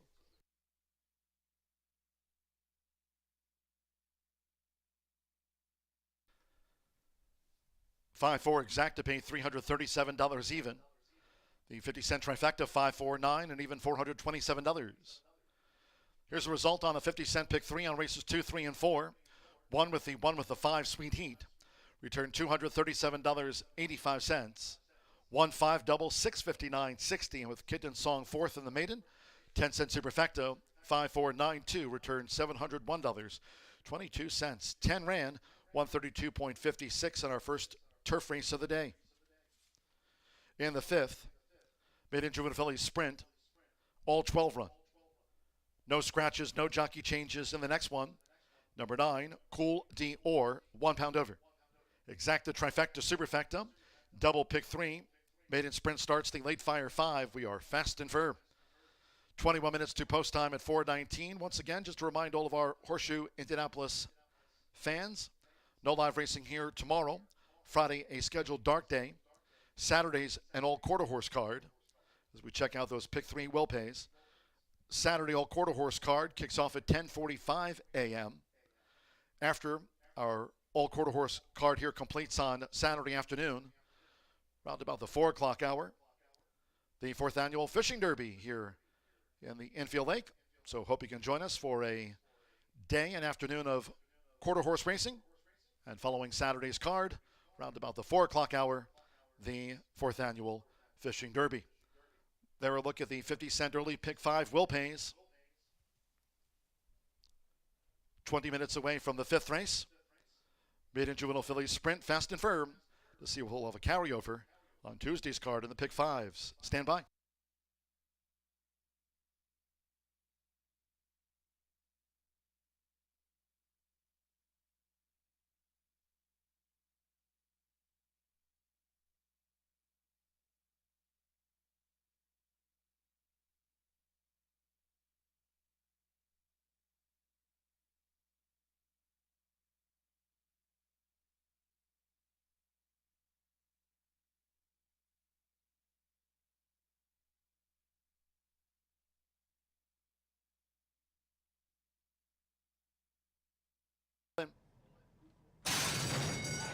And they're off. Hoosier Classic was slow to go. Kitten Song broke sharp, along with the newcomer, Dirty Talker in the orange cap. And here come early bids by both Ace of Cats and Temple Painter. And those two slide over while clear of rivals. Into the first turn they go. It's Ace of Cats narrowly from a close-up Temple Painter. Kitten Song is saving ground to the red cap with on the outside Matoli's Secret, who's giving up a lot of ground running into 4th. Then comes Dirty Talker in a tight spot there, 5th between horses for Alex Ashard. Innisfree Lass also takes back off of heels. And right there is Sweet Heat and the Maroon Silks. They're well grouped as Ace of Cats leads to a half mile from home. Glitter Queen is coming up ambitiously on the far outside in the purple cap, still held up, both Dirty Talker and Sweet Heat between rivals. Innisfree Lass got the shuffle on the first turn, and then on the outside, Hoosier Classic looking to overcome a slow start. And first time blinkered, Estrella Briante trails the maiden juvenile fillies turf, 23.60 lead seconds, half mile 49.07. So with Andre Zaloa, Ace of Cats, the pilot, as they come toward the final quarter of a mile from Temple Painter, right there in Matoli's Secret, 3 wide. As they come toward the top of the stretch, now in the clear is Sweet Heat and Kitten Song getting a rail run. Innisfree Lass straightened away in about 5th or 6th. Then comes Dirty Talker with Hoosier Classic. We trail back to Glitter Queen, and finally Estrella Briante. It's Ace of Cats. 3/4, 1 minute 14.17 seconds deep in the final furlong. And here's Sweet Heat, who's let loose by Sophie Doyle, the daughter of Isotherm. Sweet Heat, and look at her go. Sweet Heat finishes on top by 4 from Innisfree Lass, who gained 2nd from Ace of Cats. Kitten Song was 4th. Dirty Talker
Kara Toy and Sophie Doyle team up for some girl power into the winner's circle and inject some life into that early pick 5. I believe 10, 11, 12, and 2 are those that are still alive in that early pick 5. If not, we will have a carryover into the early pick 5 next week as well. So good luck to you if you're still alive. Looking for some generous payouts, and we kick a late fire 5 off now just 8 minutes away with a full field of 2-year-old fillies, all bred in the great state of Indiana. No scratches, no changes. We'll be back on the main track in here, and I'm going to look no further than your inside runner, Runway Star. Ice cold on the board, 9-2 morning line. Currently 10-1 as Gennaro Garcia takes over from George Leonard. Oscar Villarreal is going to be calling the shots in here. I thought this horse ran very well on debut. It's a little bit misleading, was beaten by 10 lengths by See You in a Bit and Foxy Justice, as those two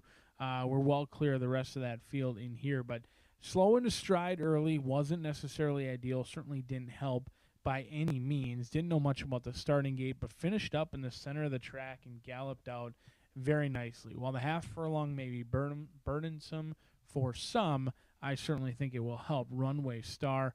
This is the first full for the mare Runway Starlet. She was just okay in her racing days, but we'll see how she does as a broodmare as Runway Star. The good-looking gray down here in the walking ring certainly has upside. A little bit pesky that this horse is drawn on the inside, being that she closed from off the pace in her debut, but she should get a ground-saving trip in here, and if they're patient, I think she'll get an opportunity to run the foes down in the lane at a decent price of 10-1. But going all the way to the other side of the starting gate is Foxy Justice, who may be ice cold on the board now at 6-1. DRF projections would indicate this horse likely to go off around 2-1, just a hair below that morning line set by a professional at 5-2. Has run a couple of tough races. In fact, has been the beaten favorite in both starts. So it's really no surprise that even with a 12-horse field and a couple of new faces, Foxy Justice likely to go off favorite. And here, Sammy Bermuda is teaming up with Aaron West, and they're going to try and outduel a stablemate in post position number 8, who's taken a decent amount of action at this point as well. Right now, 7-2, taking more love than Foxy Justice, as we'll see if Aaron West can get his picture taken with either the 12 or the 8, but I do like the experience of Foxy Justice. Number 3 is another long shot in here. It's Vocatia. Alberto Burgos, our leading rider, teaming up with Scott Mullins. Now, rider teaming up with a trainer that doesn't have that many horses that he sends to the racetrack is always interesting, and it even becomes more interesting when you couple the fact that they teamed up in defeat earlier on this year on August 7th, and he stays aboard. I thought the horse ran better than it looks. Was in contention at the top of the lane, got checked and shuffled, and that was all they wrote that day. Come back for better things in the future. And that's exactly the case in here, and they'd be an excellent start to this late Fire 5 ticket coming up just 6 minutes from now, 20 minutes away. We'll put the late Fire 5 ticket on your screen. We'll go through it in here. I think it's a challenging sequence, much like that early pick 5. I'm going to spread out in race number 5. Looks to be a very difficult race. Race number 6 will be back on the turf course. Maiden claiming 12,500. The lowest level allowed on the turf course will go 1, 9, and 14 in a huge field. Do note, Princess Opal in post position number 14, the lone also eligible, not only draws into the race, but she'll be in the starting gate as well for Chris Davis. Manny Esquivel trying to get Donald Disney home a winner in here. We'll see if they can get the job done. The single coming in race number 7 on the main track. It's claiming 7,500, 1 mile the distance. CFV Texas Red ran too good to lose, and in a hot week, seems like a hunch play to put Texas Red into the winner's circle. And here's Sam Bermudez going to be calling the shots. 4 wins from 19 starts, gets a ton of class relief. The last 2 starts at the allowance level. Now later on in the meet, in for 7,500 in here. I think we're all about the 7 in race number 7. The riders getting the leg up. The 2-year-old fillies will be on the main track shortly. They'll be at the starting gate 4 minutes from now. We'll kick off the late Fire 5 right here at the Shoe.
The horses called postward now for the fifth race. This maiden juvenile fillies sprint at 5.5 furlongs, a field of 12. All 12 run. Number 9, Cool Dior, 1 pound over the listed program weight. Exacta, trifecta, superfecta, double pick 3. This starts the 50-cent late fire 5. Fast and firm, 3 minutes to post time. Now just less than 3 minutes.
Less than 1 minute to post time. Start to the 50-cent late fire 5.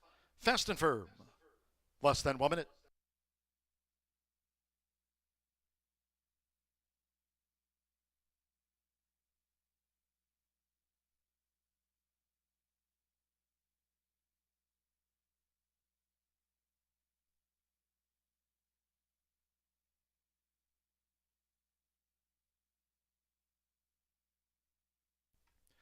The horses are approaching the starting gate.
The horses have reached the starting gate.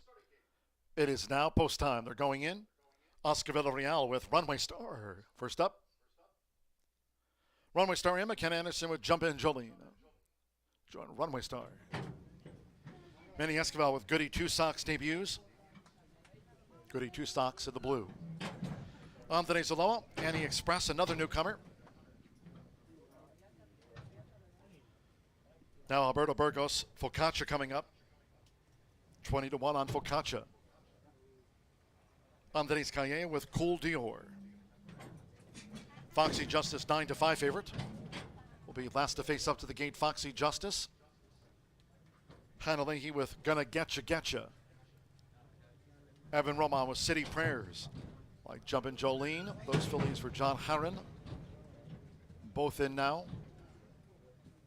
Joseph Romero with She's a Whirlwind drew 5.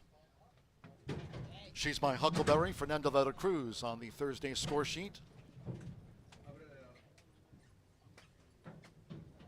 She's My Huckleberry, She's a Whirlwind.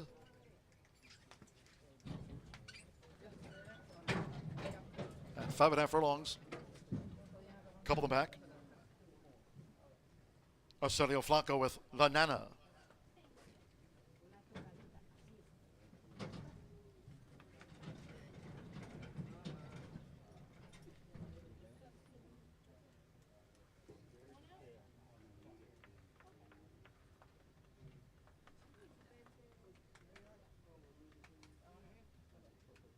$41-1 on La Nana. Debuts here at 5.5 furlongs, La Nana.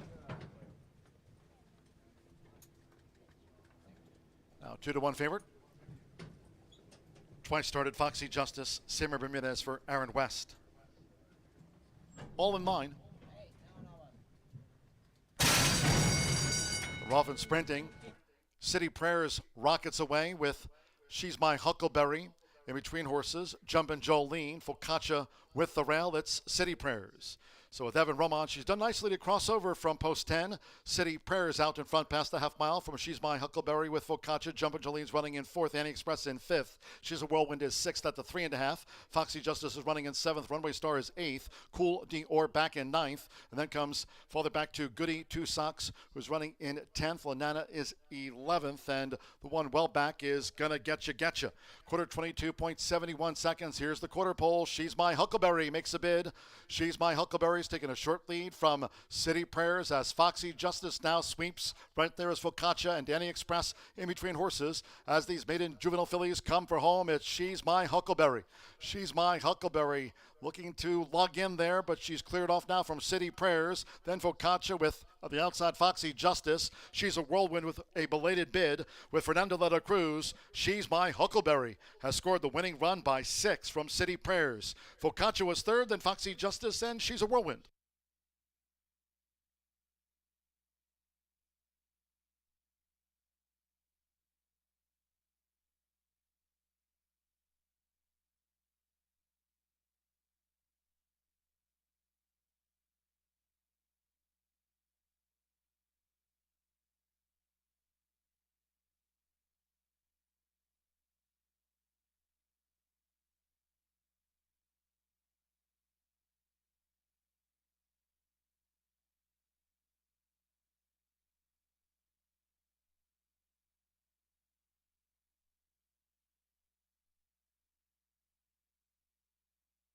106.18 after the maiden. 1 minute 6.18 seconds. 11:10 and then a show photo. 11, She's My Huckleberry. 7-1 first, the 10 City Prayers. At 81 was the runner-up. Stand by for the third and fourth from the judges. Fernando de la Cruz, a couple of wins on the card. Here for Stephen Fosdick, Blaine Davidson's homebred. She's My Huckleberry at second asking. 3 Focaccia, 25 to 1/3, and 12 Foxy Justice at 9 to 5. The favorite was fourth home. 11:10, 3:12.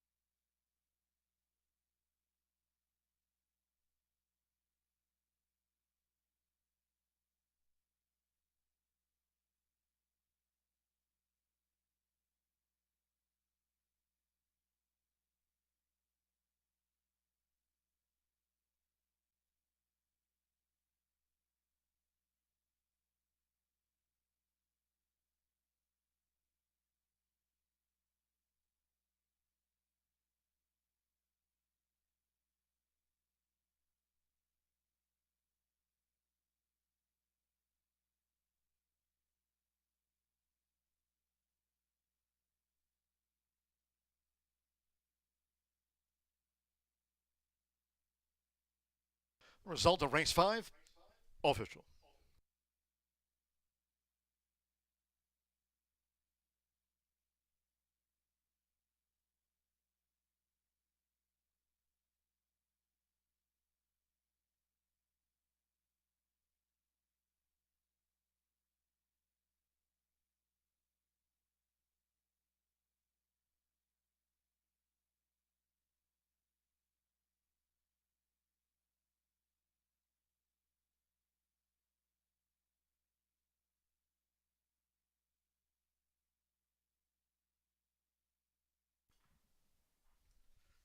Returning to the Murphy Trailer Sales winner's circle, number 11, She's My Huckleberry with Fernando de la Cruz scoring a riding double. She's My Huckleberry is a 2-year-old dark bear brown filly by Barishnikov. Out of Premium Passion by Proud Citizen, bred here in the Hoosier State by owner Blaine Davidson and trained by Stephen Fosdick. Horseshoe Indianapolis congratulates the winning connections. At second asking, She's My Huckleberry out to the maiden juvenile filly ranks.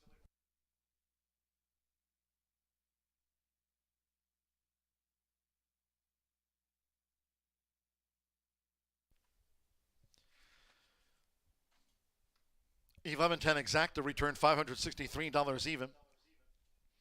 50-cent trifecta, 11.10.3, $2,793.20. There's that result on the 50-cent early pick 5. Returned a handsome $27,242.70 on 5 of 5. Well done. 511 double, 421.40. The 50-cent early pick 4, $5,738.80 on 404. Foxy Justice 4th. 10-cent superfecta, 11.10, 312, $4,094.27. 1, 5, 11, 50-cent pick 3 for $3,867.70. In the 6th race, maiden distaff turf mile, scratch the 7, Jenny Lowe. Take out 13, Wicked Beautiful. 14, Princess Opal, draws in. Princess Opal, the 14, runs. Scratch the 7 and number 13. Couple of rider changes. 10 Blossom Diva to Irving Moncada. On 10 Blossom Diva, Irving Moncada. 12 Haley's Kitten. Make the jockey there, Hannah Leahy. Wave the bug, 120. Corrected weight. Hannah Leahy rides 12 Kaylee's Kitten. 120 pounds. Corrected weight. 2 Flowered is a pound over. Makes the weight there, 118 for Flowered. 1 extra pound.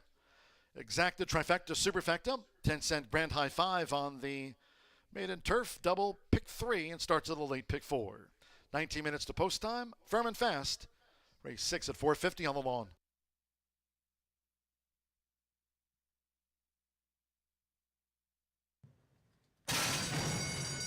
Rolfing sprinting. City Prayers rockets away with She's My Huckleberry in between horses. Jumpin' Jolene, Focaccia with the rail. It's City Prayers.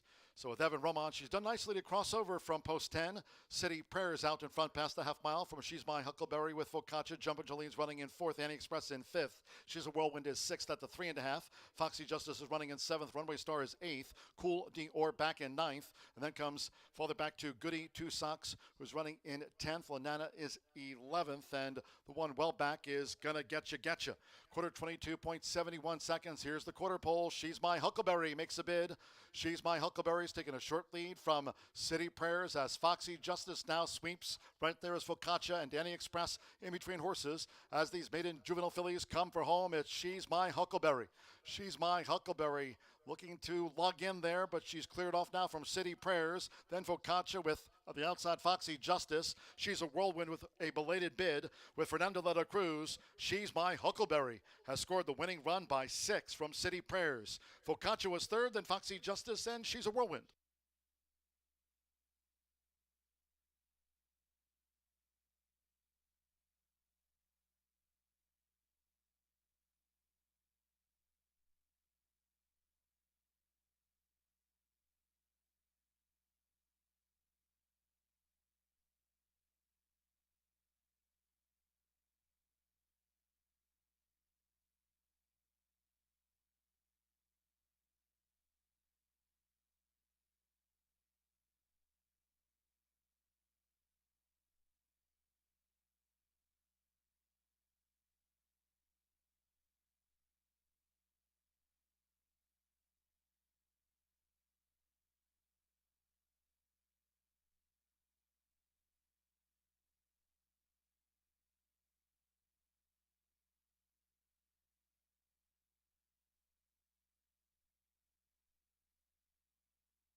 7-1 winner kicks off that late Fire 5 and a huge payout in the early Pick 5 as well. And I expect much more of the same. We've got big fields, Grayson Grass Challenge in races 6 and 8. We're going to crown the champion of the Grayson Grass Challenges. We're all trying to chase down Ed DeRosa. He's been hitting at a lights-out, excellent rate, and we'll see if anyone can run down Ed.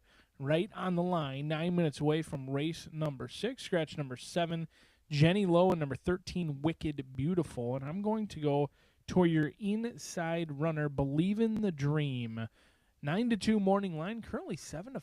That's not really how that's supposed to work out. I was hopeful that this one would be a little bit of a price, a $30,000 claim in for a tag of $12,500. Now that's the bad news. That's really not great news for the connections when you buy a horse for $30,000 and all of a sudden sell a few months later for $12,500. But you do get the 7-pound weight allowance with Joshua Romero, who's having himself a very nice meet. He's still carrying the bug boy weight, but he's got 8 wins already on the season.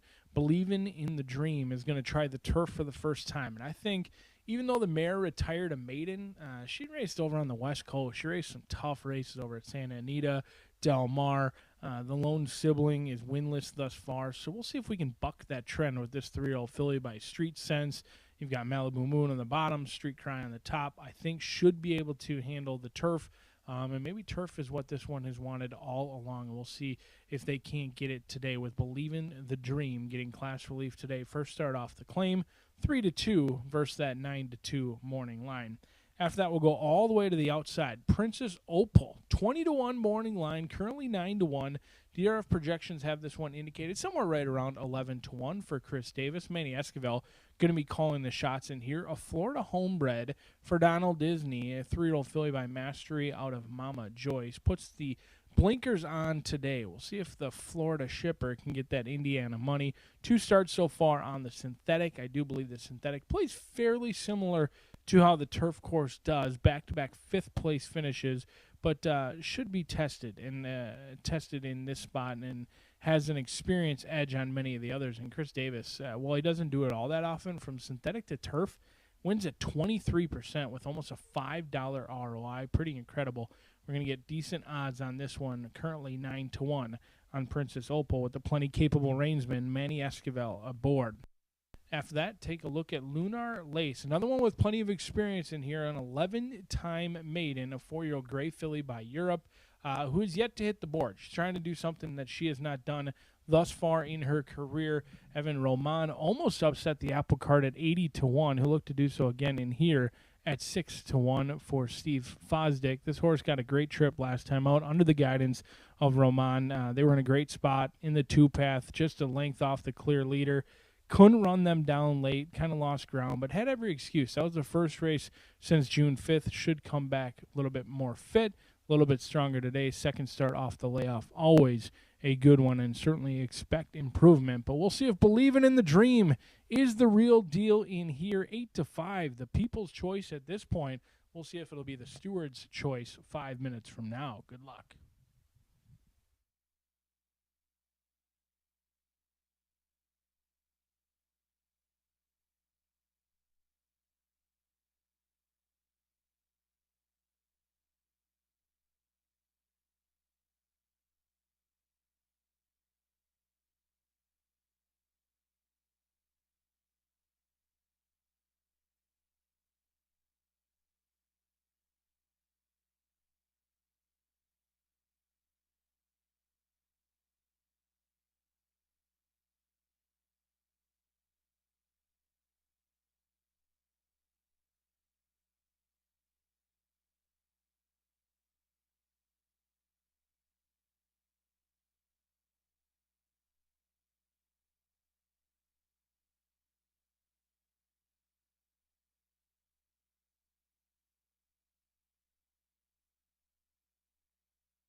The horse is called Postword now for the 6th race.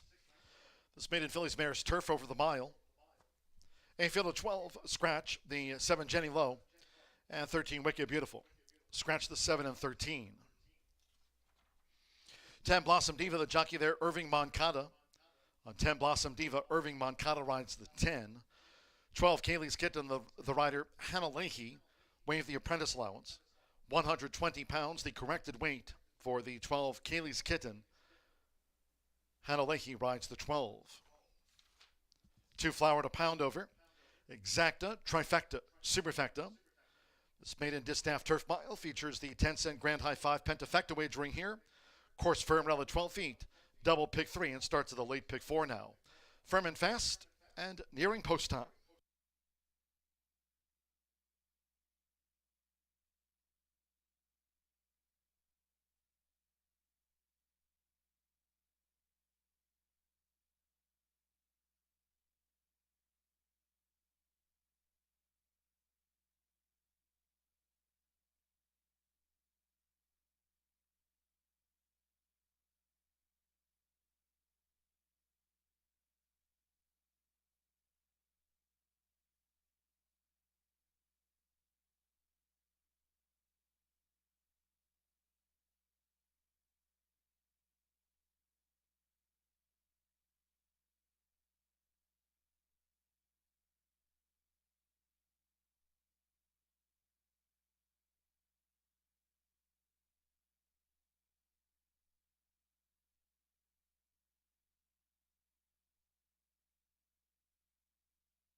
Less than 1 minute to post time. Less than 1 minute.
The horses are approaching the starting gate, going over to the turf course near the mile start.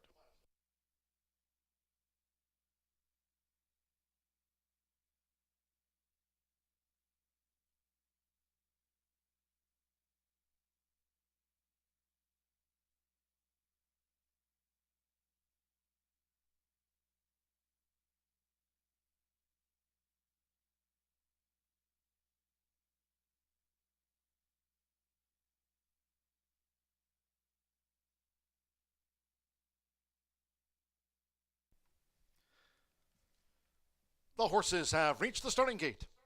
It is now post time. They're going in. Joseph Romero with Believe in the Dream.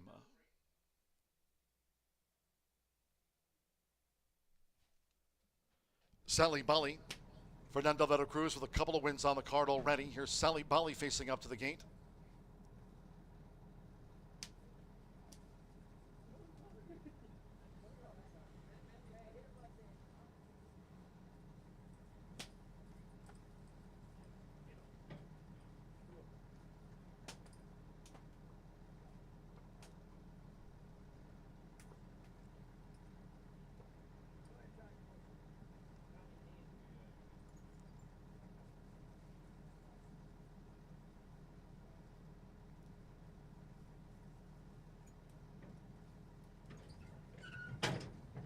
Sally Bali has joined Believe in the Dream.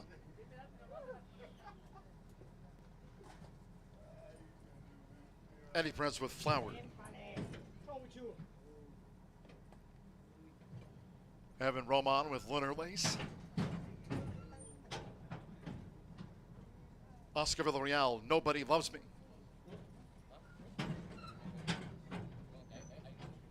Uri Moncada, Blossom Divas in. Alberto Burgos with No Hard Feelings, drew 4. Alex Achard, Forever Hopeful. No Hard Feelings, loaded. Hannah Leahy with Kaylee's Kitten. Samir Bermudez with Sweet Daydream, drew 5. Andres Callejo with Bella Morning to 6.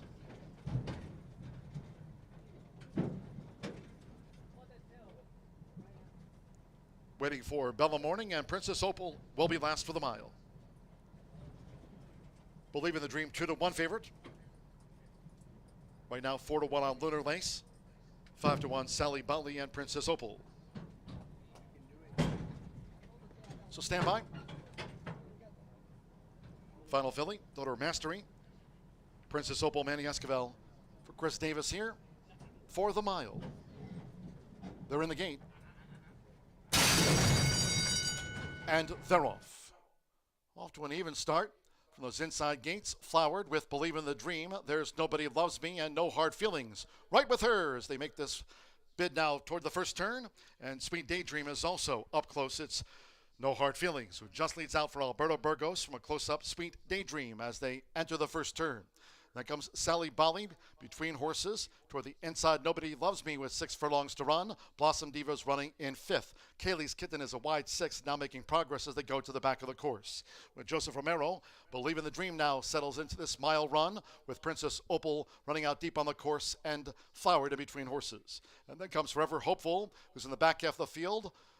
Racing there for Alex Achard past the half mile. Lunar Lace and Bella Morning trails the maiden fillies mare's turf. The first 2 of 8 furlongs in 23.04 seconds. The leader, No Hard Feelings. Clocked a half mile in 47.13 seconds. Now more pressure for No Hard Feelings from Sweet Daydream, who's launching her bid to 3 furlongs from home. Kaylee's Kitten is running a wide 3rd.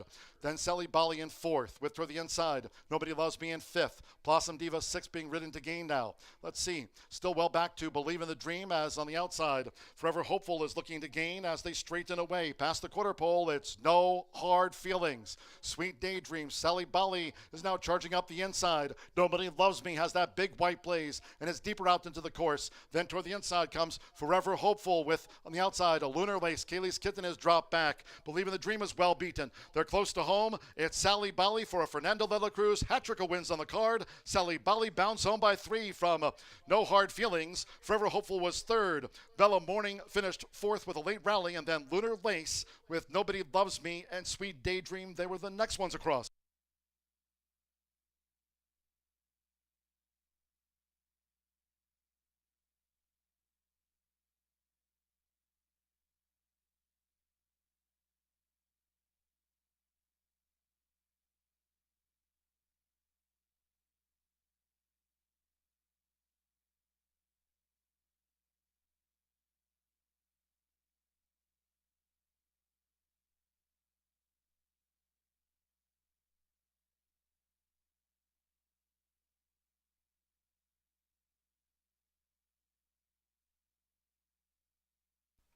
$138.49 after the maiden distaff turf.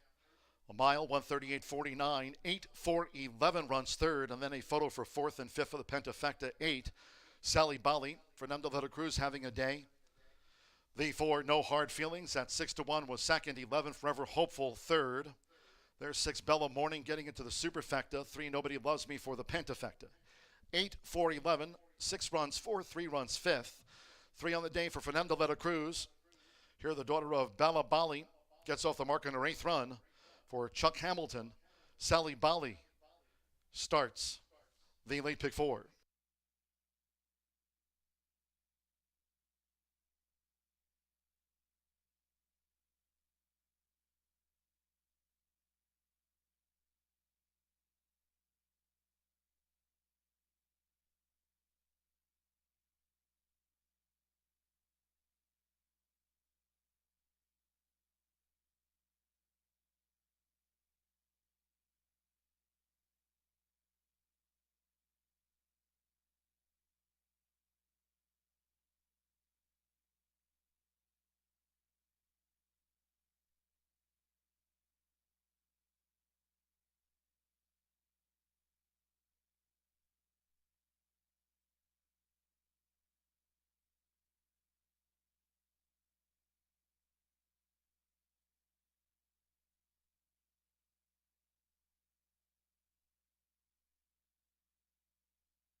The result of the 6th race official.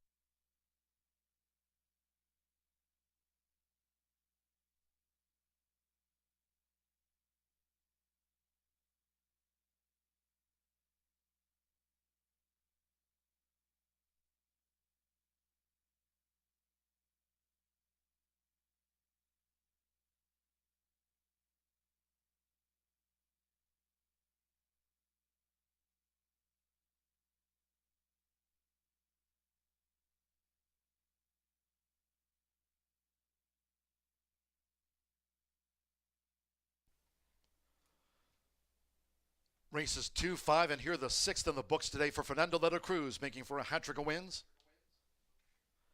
Returning to the Murphy Trailer Sales Winner Circle, the 8, Sally Bali with Fernando de la Cruz.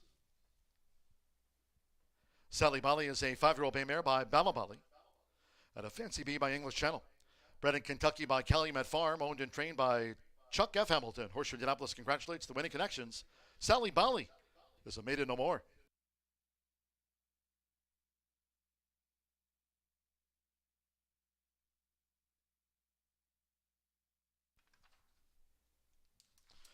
$2,806 will be that 7th race Pentafecta carryover. It rolls on to the mile. 8-4 Exacta after the running of race 6. Return 71.20. 50-cent trifecta, 8-4-11, 153.50. 11-8 double paid $102.40. The 50-cent pick 3, $1,150.35. 5, 11, 8 pick 3 on races 4, 5, and 6. And with Bella Morning fourth, the 10-cent superfecta, 8, 4, 11, 6 returned $287 and change. There was a claim for number 1, Believe in the Dream, $12,500 claim. Believe in the Dream claimed over to Rancho Monarca. Catherine and trainer Tony Duran claimed Believe in the Dream. 138.49 after that maiden distaff turf mile. Race 7 will have that carryover in the Grand High 5 in the mile. Scratch the 4 Parker. Number 4 Parker has been scratched. 2, Do You Want to Dance? The jockey will be Chris Landeros.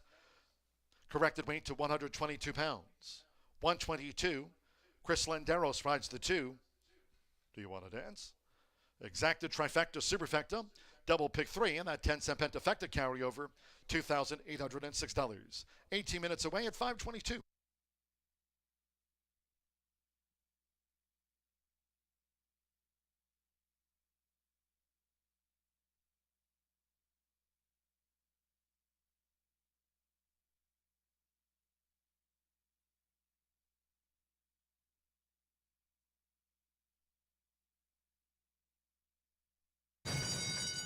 And they're off. Off to an even start from those inside gates, flowered with Believe in the Dream. There's Nobody Loves Me and No Hard Feelings. Right with her as they make this bid now toward the first turn. And Sweet Daydream is also up close. It's No Hard Feelings, who just leads out for Alberto Burgos from a close-up Sweet Daydream as they enter the first turn. Then comes Sally Bali between horses toward the inside. Nobody Loves Me with 6 furlongs to run. Blossom Diva's running in 5th. Kaylee's Kitten is a wide 6, now making progress as they go to the back of the course. With Joseph Romero, Believe in the Dream now settles into this mile run with Princess Opal running out deep on the course and flowered in between horses. And then comes Forever Hopeful, who's in the back half of the field. Racing there for Alex Ashard past the half mile. Lunar Lace and Bella Morning Trails, the maiden fillies mare's turf. The first 2 of 8 furlongs in 23.04 seconds. The leader, No Hard Feelings. Clocked a half mile in 47.13 seconds. Now more pressure for No Hard Feelings from Sweet Daydream, who's launching her bid to 3 furlongs from home. Kaylee's Kitten is running a wide 3rd.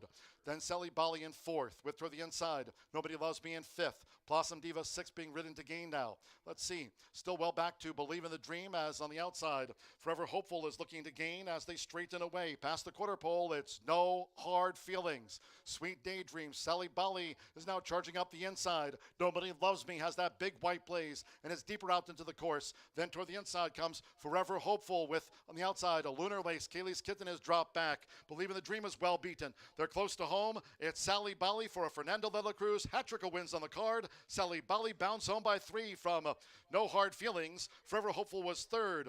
Bella Morning finished 4th with a late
8 minutes away from the 7th race, one of your final pick 3 opportunities or daily doubles. Another big field in here. Field of 8 will go 1 mile on the main track. Scratch number 4, Parker, out of this event. And I happen to fancy CFV Texas Red a fair amount. A little bit surprised right now at the price, 5-1. I was expecting this one to be bet down.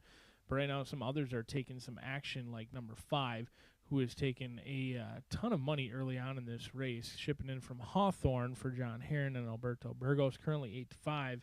Is Can't Steal My Thunder, but I like the 7, CFV Texas Red, a 4-time winner looking to make it 5 wins and 2 wins in a row. Was last seen here July 18th in a race that they certainly earned that victory. Broke sharp, held the lead from a 3-5 shot, and ultimately dueled the 3-5 shot right into the ground, putting away Chisel and held off some other fresh challengers like Chisel, who did get a perfect trip that day, and it was a huge effort. Now comes in for 7,500. There's a little bit of concern about the class drop. However, this horse was in for 5,000 in September of last year, so 7,500, not much different. Has gone through the conditions for an Indiana bred, and frankly, there's just not a lot of spots for Indiana breds once they are through their conditions in here. So it's a reasonable class drop, at least that's what I'm telling myself in this spot in here. For the Indiana bred, taking on Open Company, with Sammy Bermudez calling the shots, looking for win number 5 in start number 20. 9-2 right now, a little bit chilly on the board. And speaking of chilly on the board, River Boy, the Kentucky bred, is a 7-time winner in 24 starts. 2 of those victories have come here locally after being a 5-time winner last year. Has 1 win to boot earlier on this year. It was sprinting, in which they just had too much class for that field. It wasn't overly impressive, the lone victory, just too much class at the $5,000 level. Last time out, they stretched back out to a mile, which I think is a preferred distance, where 4 of the 7 victories have come. Broke sharp, was kind of involved in a 3-headed speed duel, where unfortunately, while a 3-headed speed duel is never ideal, it's probably least ideal to be stuck in the middle of that 3-headed speed duel, and that's where they found themselves. They did kind of give way. It looked like they were about to wave the white flag middle of the turn, maybe drop out of it, but then somehow closed willingly in the lane. Kind of ran in spots, which certainly isn't ideal, but did stay on, and River Boy should appreciate the ground in here. Currently 10-1, a big number on the board at this point. Down on the inside is Luck of the Draw. Joel De La Cruz Mejia has done little wrong so far here at Horseshoe Indianapolis. In fact, he should be making this his new home. He's almost double his percentage of wins here at Horseshoe Indy versus where he is elsewhere around the country. 13% around the country, 27% here at Horseshoe Indianapolis. Luck of the Draw, a good-looking sort. The 8-year-old still looks awfully spry these days, the son of Looking at Lucky, looking for win number 10 in start number 47, becoming an old war horse. In here is Luck of the Draw, who ships over from Ohio after a 5th-place finish, only beaten by 3 lengths, a little bit misleading on August 8th. Has taken on some tough foes, including a good form right now, My Riley, who they ran admirably against and was favored against My Riley not all that long ago. Kalea going to be calling the shots in here. You do get the 7-pound weight break. The 8-year-old, no stranger to the winner's circle. He certainly knows how to get his picture taken as a 9-time winner and a win today. Push those earnings up over $325,000. We'll see if Bentley Combs Silks can get into the winner's circle with Luck of the Draw. But I am all about the Indiana bred against Open Company, CFV Texas Red, trying to get the Indiana money. We'll see how it plays out just a few minutes from now. Good luck.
The horses stepping onto the track now for the 7th race. From the mile, scratch the 4, Parker. Number 4, Parker, has been scratched. In fact, no rider changes here. All the riders are okay. V4 is Al Parker. The only change here in the mile. Exacta, trifecta, superfecta, double pick 3, pentafecta carryover, $2,806. Less than 2 minutes to post time.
Less than 1 minute to post time.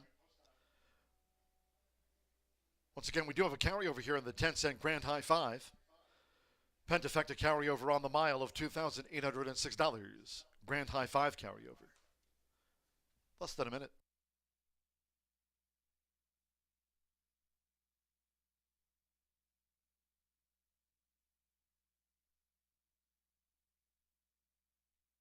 The horses are approaching the starting gate.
The horses have reached the starting gate. It is now post-time loading for the mile. German Terraza River Boy first in. Andres Calleja, luck of the draw coming up. Sammy Bermudez with CFV Texas Red. At 11-1, do you want to dance? Fernando Leto Cruz with a hat trick of wins on the card and 50 victories this meet. McKenna Anderson with J.W. Ruckus. Now Eric Asmussen with Cool Memory. A couple of back.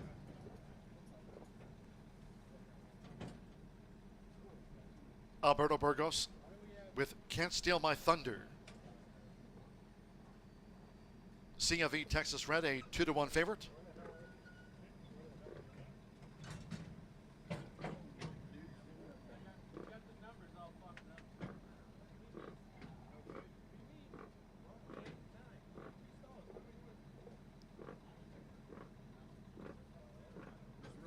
Stalls are messed up.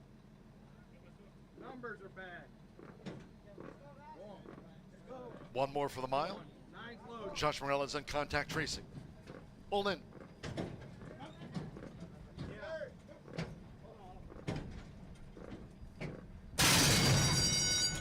Theroff. Even start. Good start for CFE Texas Red. Toward the inside is Cool Memory in the royal blue and white halves with an early bid, and right there River Boy in between horses to the early lead. River Boy from sharp starting CFE Texas Red, and then it's Cool Memory who will track them from third at the 6.5 with on the outside J.W. Ruckus into fourth. Can't Steal My Thunder is fifth as they make this backstretch run. Contact Tracing with Luck of the Draw and Do You Want to Dance has dropped back to eighth and last. The opening quarter posted in 25.68 seconds. So now it's Sammy Bermudez. CFE Texas Red has taken a short lead as Riverboy counters for German Terraza. It's CFE Texas Red leading Riverboy to a half mile from home, while three clear from Cool Memory, who's joined by J.W. Ruckus and Luck of the Draw in the black silks. Then on the outside, Contact Tracing, who's 5 lengths off these leaders. Can't Steal My Thunder and Do You Want to Dance remains last. Half mile, 50.16 seconds. They have inside 3 furlongs left. CFE Texas Red continues to hold on to this margin from Riverboy, who's being asked to respond now. CFE Texas Red hits the quarter pole as J.W. Ruckus is coming with a bid. Contact Tracing in the turquoise cap with in between horses. Can't Steal My Thunder. Do You Want to Dance? Dropping back was Cool Memory and Luck of the Draw toward the rail. They're homeward bound after 3 quarters in 1 minute 15.20 seconds. CFE Texas Red kept to the task with 1 furlong to go and leads Riverboy by better than 2 now. And then between horses, Can't Steal My Thunder with on the outside Contact Tracing and Do You Want to Dance with Sammy Bermudez. CFE Texas Red 1 by 4 from Riverboy, who holds second from Contact Tracing, and then close between Can't Steal My Thunder and Do You Want to Dance?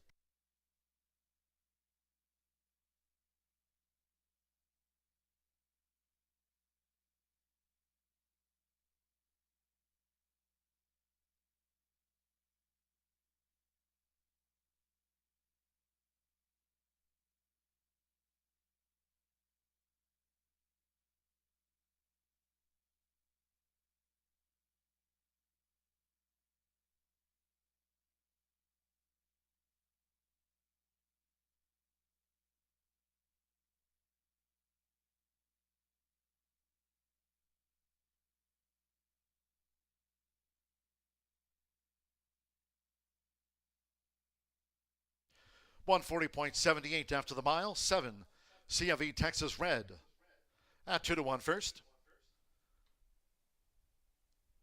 It was 8-1 on 6 Riverboy, 15-1 on 9 Contact Tracing, and fourth will be up to the judges.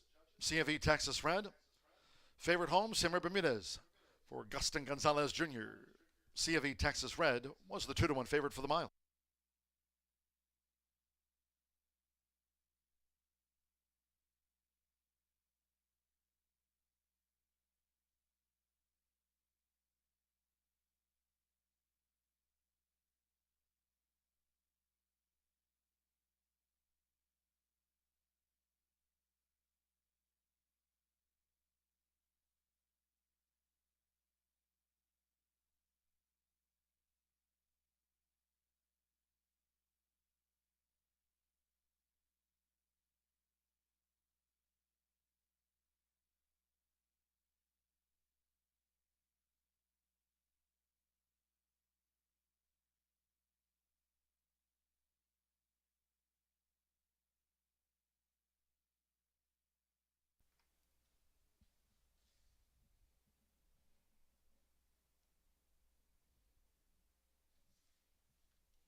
The judges have posted number 6, River Boy, at 8-1 second, 9 contact tracing at 15-1 odds third, and are examining another photo before posting the 4th and 5th for the Pentafecta. Hold on until official.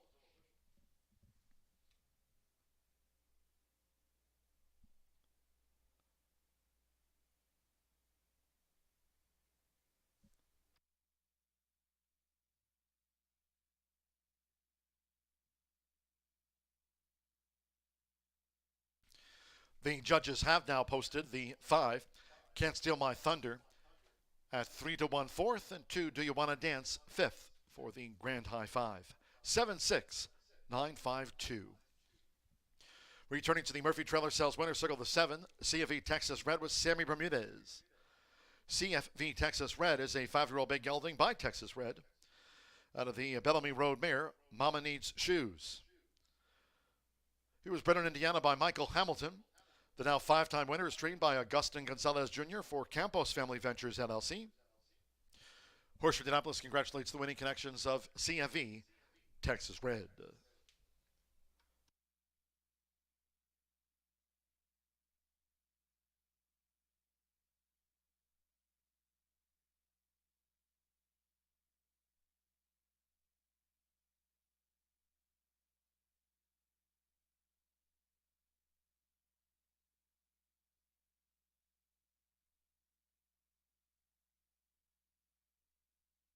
The result of race 7 now official.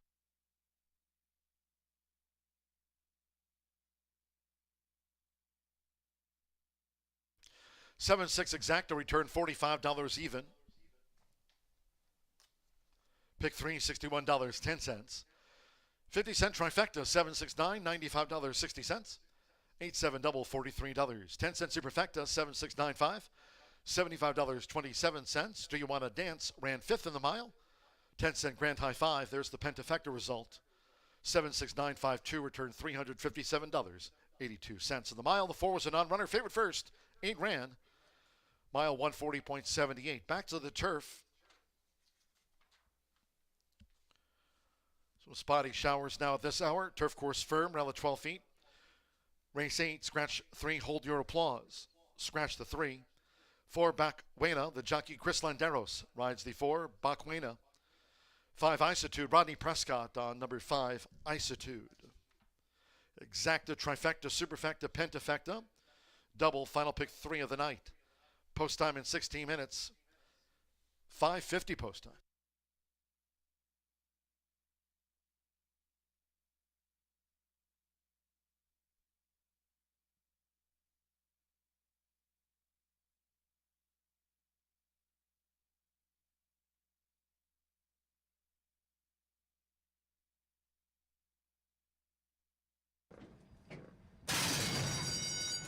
They're off. Even start. Good start for CFV Texas Red. Toward the inside is Cool Memory in the royal blue and white halves with an early bid. And right there, River Boy in between horses to the early lead. River Boy from sharp starting CFV Texas Red. And then it's Cool Memory who will track them from third at the 6.5 with on the outside JW Ruckus into fourth. Can't Steal My Thunder is fifth as they make this backstretch run. Contact Tracing with Luck of the Draw and Do You Want to Dance has dropped back to 8th and last. The opening quarter posted in 25.68 seconds. So now it's Sammy Bermudez. CFV Texas Red has taken a short lead as River Boy counters for German Toraza. It's CFV Texas Red leading River Boy to a half mile from home, while 3 clear from Cool Memory, who's joined by JW Ruckus and Luck of the Draw in the black silks. Then on the outside, Contact Tracing, who's 5 lengths off these leaders. Can't Steal My Thunder and Do You Want to Dance remains last. Half mile, 50.16 seconds. They have inside 3 furlongs left. CFV Texas Red continues to hold on to this margin from River Boy, who's being asked to respond now. CFV Texas Red hits the quarter pole as JW Ruckus is coming with a bid. Contact Tracing in the turquoise cap with in between horses. Can't Steal My Thunder. Do You Want to Dance? Dropping back was Cool Memory and Luck of the Draw toward the rail. They're homeward bound after 3 quarters in in 1 minute 15.20 seconds. CFV Texas Red kept to the task with 1 furlong to go and leads River Boy by better than 2 now. And then between horses, Can't Steal My Thunder with on the outside Contact Tracing and Do You Wanna Dance with Simmer Bermudez. CFV Texas Red won by 4 from River Boy, who holds second from Contact Tracing, and then close between Can't Steal My Thunder and Do You Wanna Dance.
It's to race 8 here at Horseshoe Indianapolis. It's dripping off the awning, but it has stopped raining, hasn't it, Dawson, or is it still raining?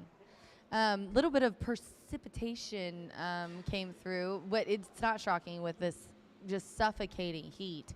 It doesn't shock me at all. This is my single. I'm already knocked out of the pick 3 ticket, but I really like this horse. 8 minutes to race 8, 4 to 5. Mitchell's up. He won the opener for me, paid $8. And I've got him in here. He's the 4 to 5 favorite. I didn't know if the 1 was going to be the favorite, and DRF formulator odds have this one going off more like, or the 1 going off at 2 to 1. 4 to 5 on the 7 is a tough pill to swallow. But this is a 7-year-old gelding who's facing much easier. Brett Calhoun, always keep my eye out when Brett sends horses here to Indiana. They're well meant. Mitchell, of course, whenever he comes to ride, I take note as well. This one's had a little bit of a freshening with 146 days off. He has the number 1 prime power rating of 136.8. He also has the best speed at the distance. It was a while ago, but he put up a 93. Brisnet speed figure at a mile and a 16th. The 1 who in the early betting was getting a lot of action, he's only ever, the fastest he's ever ran at this distance is 88, which is well below my 7 Gentle Soul. I hope that this one comes in for me for the Grace and Grass Challenge.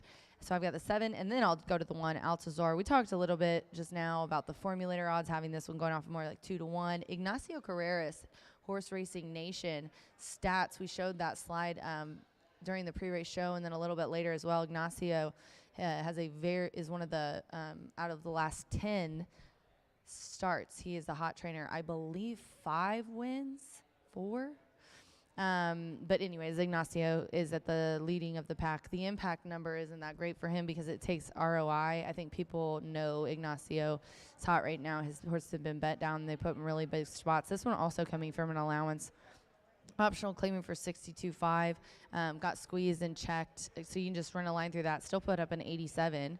84. Brisnet speed figure last time this horse ran here, June 13th, 7.5 furlongs. And the fastest, as I said, was an 88. That was back in 2023 at Keeneland, so last year at Keeneland. Then I'm going to round it out with the 8, Risk Manager, there's the 8. It was the 1 that was hiding in his stall. Risk Manager gets Sammy B up for Mike Moneymaker. This is a 6-year-old horse by Looking at Lucky. Looking at Lucky is a Indiana Derby winner from back when we ran it at Hoosier. Kitten's Joy, obviously, is synonymous with the Ramseys, who have bred this guy. He is a knows his way to the winner's circle. I'll tell you that right now. 25 lifetime starts, 9 in the money finishes, and they have been classy ones. He's made $319,000. He's had a couple months off. I like that, a little bit of a freshening, just like my top pick. He put up in March, he put up an 86 at that was at a mile and an 8 in that grade 2 at Fairgrounds. He put up an 89 at Gulfstream Park at 7.5. I think he actually does like 7.5 a little bit better. But he has,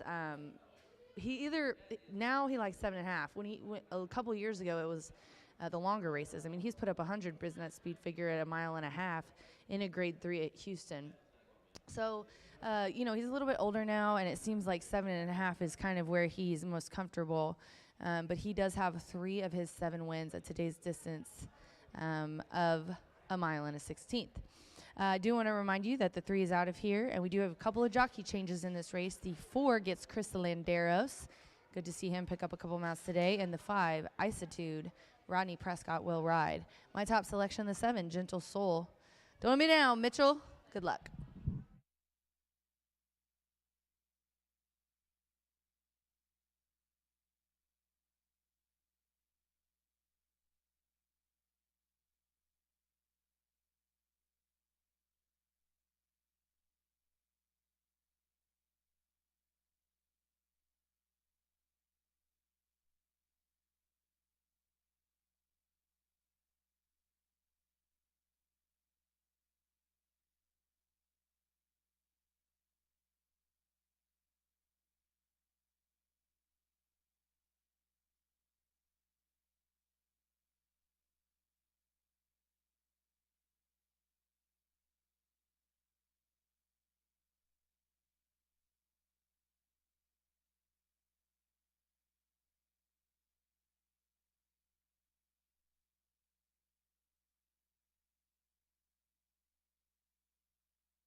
The horses call postward now for the 8th race. Carded for the turf course over the mile and a 16th, a field of 7. There's a scratch on 3. Hold your applause. The 3 has been scratched. A couple of jockey changes. The 4, Bacuena. Chris Landeros rides the 4, Bacuena. 5, Isitude. The rider there, Rodney Prescott, on 5, Isitude. Turf course firm rail at 12 feet. For the 9th race sprint and the 10th race, the Julie Veltman Overnight Stakes, our final quarter horse dash of the day. Please note the main track sealed. Turf firm here for the turf feature.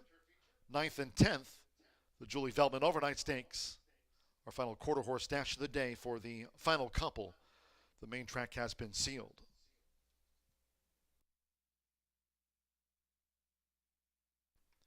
Here, exacta, trifecta, superfecta, pentafecta, double, and turf starts our final pick 3 on the card.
Less than 1 minute to post time. Less than 1 minute to the turf.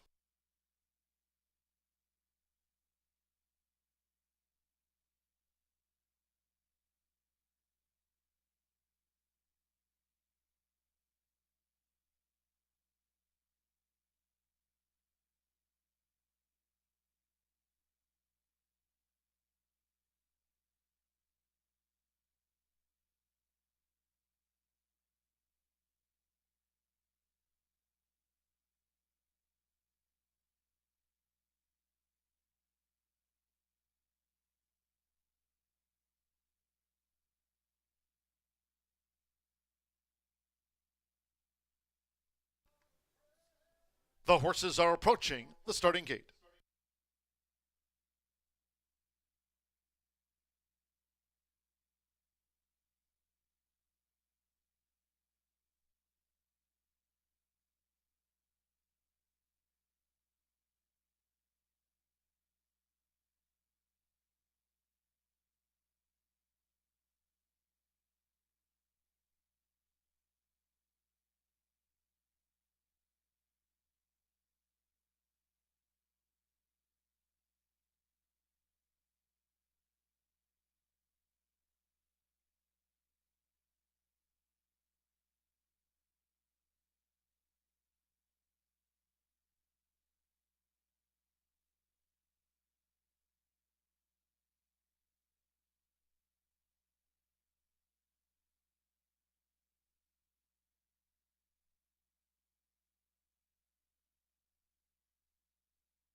The horses have reached the starting gate.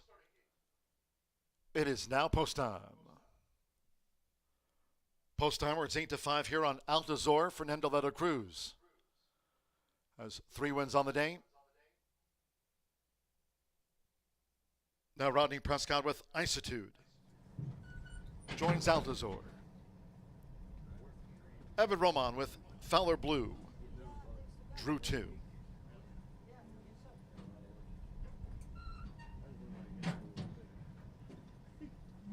Alberto Burgos with Midnight West coming up.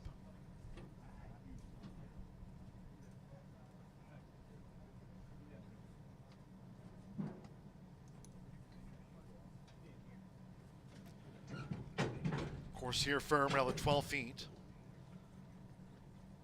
Sealed track for our final 2 of the day. Chris Landeros, Bacuena. Now Gentle Soul, Mitchell Morrow won the opener. Over the mile and 16th, one more. Risk Manager, Samuel Bermudez riding for a double.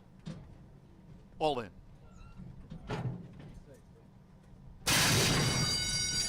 They're off. There's Midnight West, who strides away. Isitude takes back.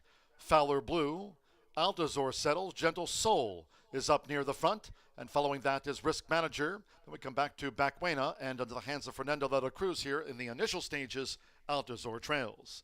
Midnight West leads out for Alberto Burgos. Easy lead here for Midnight West, who leads the gallop into the first turn from a close-up Isitude. 6 furlongs to run. With Mitchell Morrow, Gentle Souls running in third out to the stretch, and then Fowler Blue saving ground in fourth. Risk Manager is fifth, then Bacuena and Altazor remains last. Midnight West so easily out in front here, tracked by Isitude. The opening quarter for Midnight West, 24.82 seconds. Couldn't be doing this any easier out in front. Midnight West leads by 3/4 length to Isitude. Gentle Soul tracking them from third. Then comes Fowler Blue, who's running in fourth. 3/4 length to Risk Manager. Then comes Bacuena, and now pulled to the outside by Fernando de la Cruz. Altazor trails. It's 7 lengths from leader to last, and Midnight West has been in charge of the pace. Clocked a half mile in 50.96 seconds. Midnight West is getting a free pass to 3 furlongs from home as Gentle Soul now takes up the pursuit of Midnight West, who's been the longtime leader, coming toward the quarter pole. It's Midnight West as Risk Manager starts to quicken up in company with Gentle Soul. Midnight West hits the top of the stretch. Toward the inside is Isitude, and Altazor is unwinding, and then Bacuena we trail back to Fowler Blue. 3/4, 1 minute 15.65 seconds. Midnight West looking to finish them off. It's Midnight West with a 16th to last. Midnight West driving out in front, chased home by Gentle Soul with Risk Manager. It is Midnight West and Alberto Burgos. Midnight West, wire to wire. Old Gentle Soul, Risk Manager third, and Altazor finished fourth, well clear.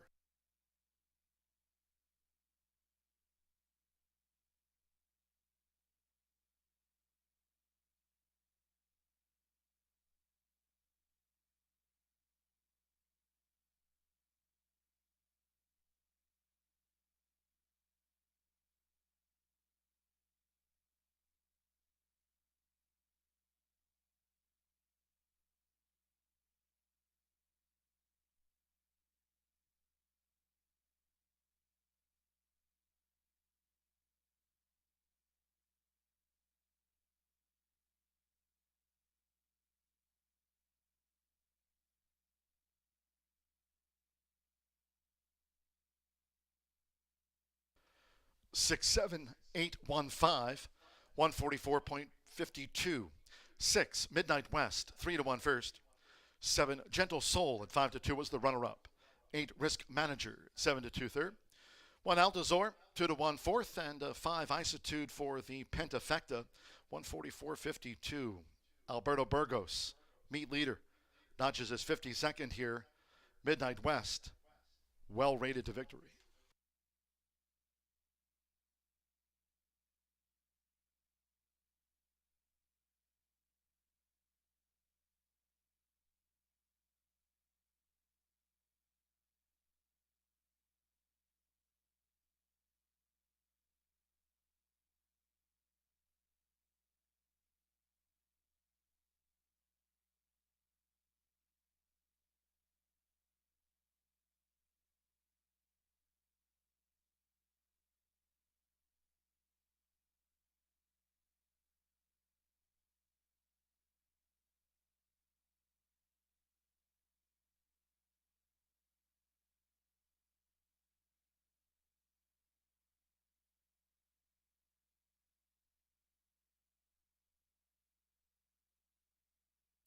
Your attention, please. There's been a jockey's claim of foul lodged at the top of the stretch.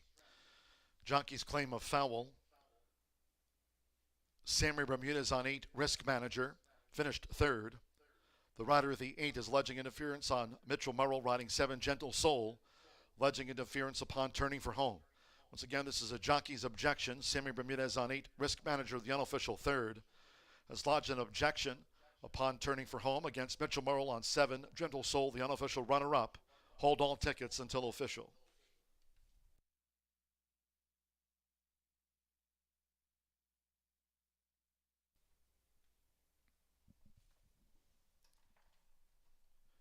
Returning to the Murphy Trailer Sales Winner's Circle, the 6, Midnight West, with leading jockey Alberto Burgos.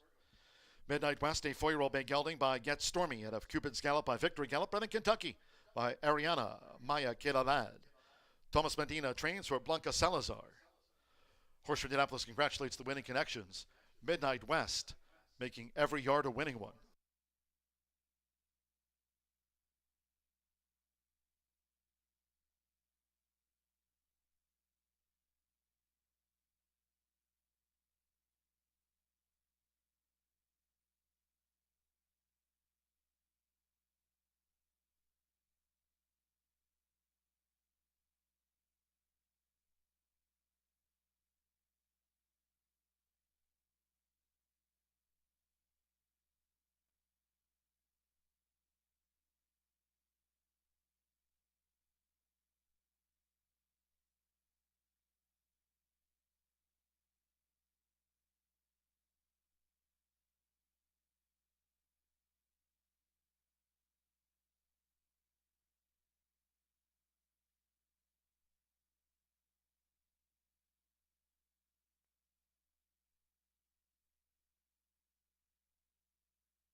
The jockey's objection, alleging interference upon turning for home, has been disallowed by the Horseshoe Indianapolis stewards after a review of the angles of the turf.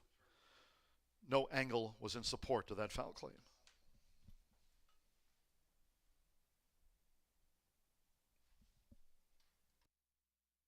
Result official.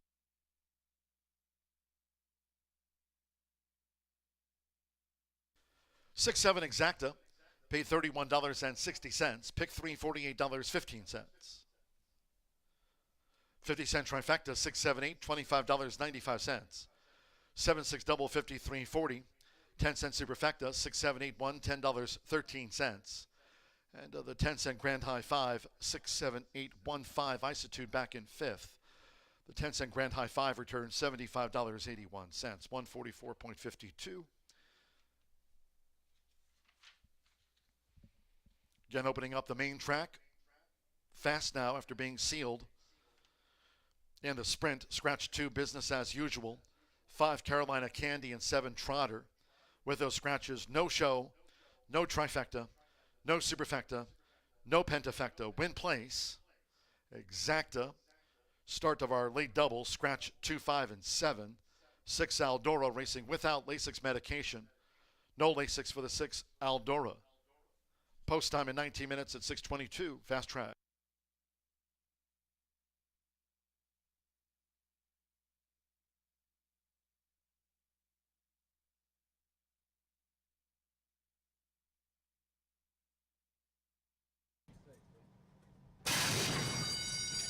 They're off. There's Midnight West, who strides away. Isitude takes back. Fowler Blue. Altazor settles. Gentle Soul is up near the front, and following that is Risk Manager. Then we come back to Bacuena and under the hands of Fernando de la Cruz here in the initial stages. Altazor trails. Midnight West leads out for Alberto Burgos. Easy lead here for Midnight West, who leads the gallop into the first turn from a close-up Isitude. 6 furlongs to run. With Mitchell Murrow, Gentle Souls running in third out to the stretch, and then Fowler Blue saving ground in fourth. Risk Manager is fifth, then Bacuena and Altazor remains last. Midnight West so easily out in front here, tracked by Isitude. The opening quarter for Midnight West, 24.82 seconds. Couldn't be doing this any easier out in front. Midnight West leads by 3/4 length to Isitude. Gentle Soul tracking them from third. Then comes Fowler Blue, who's running in fourth. 3/4 length to Risk Manager. Then comes Bacuena, and now pulled to the outside by Fernando Leta Cruz. Altazor trails. It's 7 lengths from leader to last, and Midnight West has been in charge of the pace.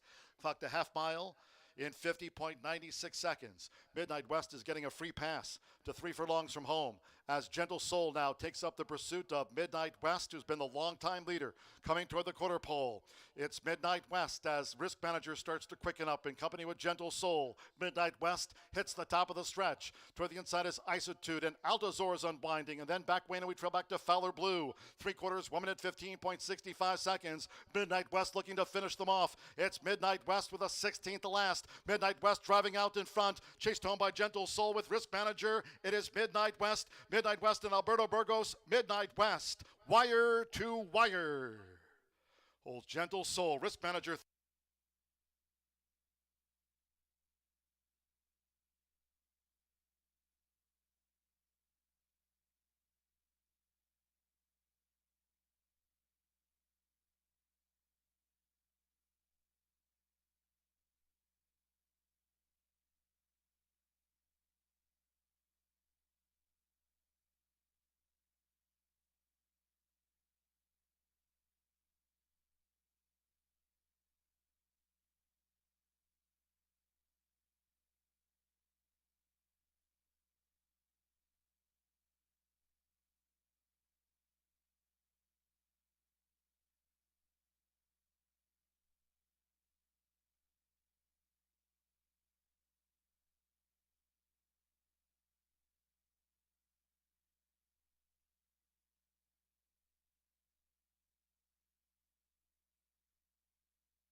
The horses called post for down for the 9th race.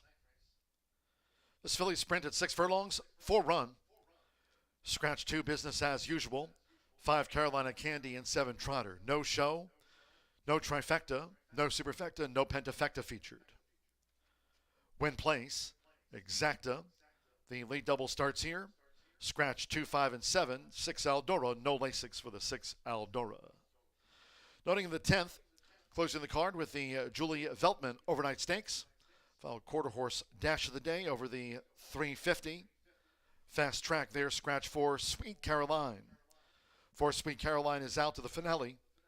11 It's a Rio Dosa Wedden draws in from post 4. For 11 It's a Rio Dosa Wedden. 3 Famous Lollipop, the jockey Juan Marquez on 3 Famous Lollipop. Drawing in number 11 It's a Rio Dosa Wedden. The jockey there is L.D. Martinez. Danny Martinez rides 11 It's a Rio Dosa Wedden. Will break from post position number 4. Fast track. 2 minutes.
We're now less than 1 minute away from post time.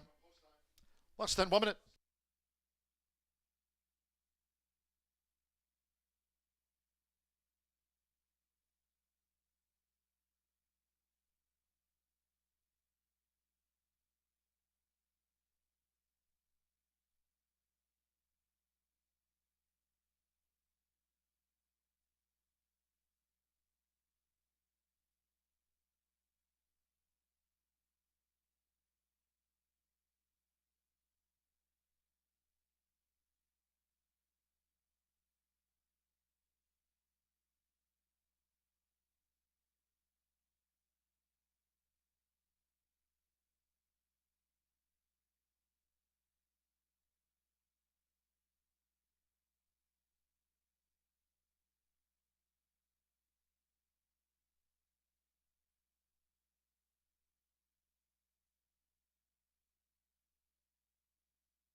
The horses are approaching the starting gate.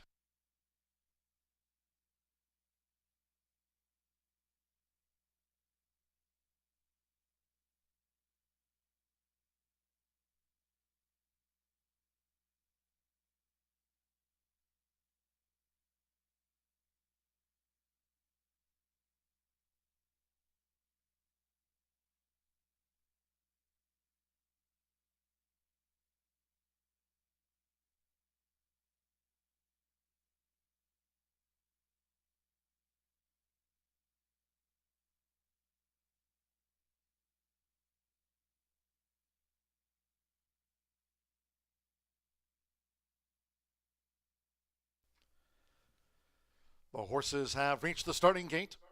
It is now post time. They're going in. 3 to 5 on Here You Come Again. Would be a grand slam on the card for Fernando de la Cruz, vying for the riding title here this season. Andres Calleja with Honorable Woman has joined Here You Come Again. A couple of fillies back. Irving Moncada with Bright Lady Day. One more, Mitch Morrow with Aldora. Stand by at 6 furlongs. All in line. Ready. Set. Often sprinting in the ninth. Bright Lady Day, a sharp start. On the outside is Aldora, and Here You Go Again with the rail. As they go up the back, it is Aldora with Here You Come Again, who's vying for the early lead with Aldora. They drag race to the half-mile pole. So with Fernando de la Cruz, Here You Come Again has taken the lead from Aldora, who's right there for Mitchell Merrill. On the outside, Honorable Woman starting a bid for Andres Calleja. After breaking sharp for Irving Moncada, Bright Lady Day trails the Phillies quartet. It's Here You Come Again. Takes them with an opening quarter in 22.63 seconds. They're 3 furlongs from home. Here You Come Again with Honorable Woman moving up outside of Aldora. They're both close up. It's Here You Come Again, who leads by a neck, and here comes the quarter pole as Honorable Woman sweeps outside of Aldora. And right there toward the inside, spying a gap is Bright Lady Day as they swing for home. Honorable Woman outside of Aldora. Here You Come Again, and toward the inside, Bright Lady Day, and she's pushed through there with that gap for Irving Moncada with 1 furlong to go. It is Here You Come Again in a tenacious battle with Bright Lady Day, who's really in tight quarters. Here You Come Again, desperately looking for the line. Here You Come Again, Here You Come Again, and Bright Lady Day, she slipped through there in the very last seconds. Aldora was third with Honorable Woman back in fourth. Bright Lady Day took on Here You Come Again in a driving photo finish.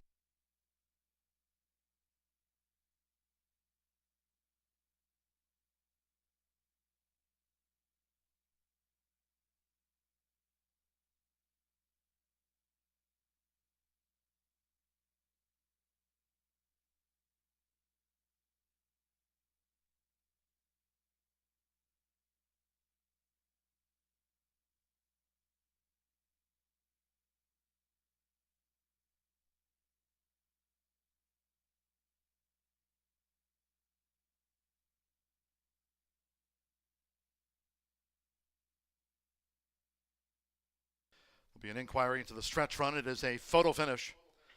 We are standing by for the result of the win photograph. Very little in the win photograph, and a steward's inquiry will concern the stretch run. Number 4, Bright Lady Day on the bob at 16 to 1 for Irving Moncada. 1, Here You Come Again at 2 to 5. Out knotted. There'll be an inquiry into that stretch run. 6, Aldora back in third. Honorable Woman last of the quartet. Unofficial, hold all tickets.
Once again, there is an inquiry into the stretch run of the Philly Sprint, so do retain all tickets until official. 4163, the unofficial top 4 and 4 ran.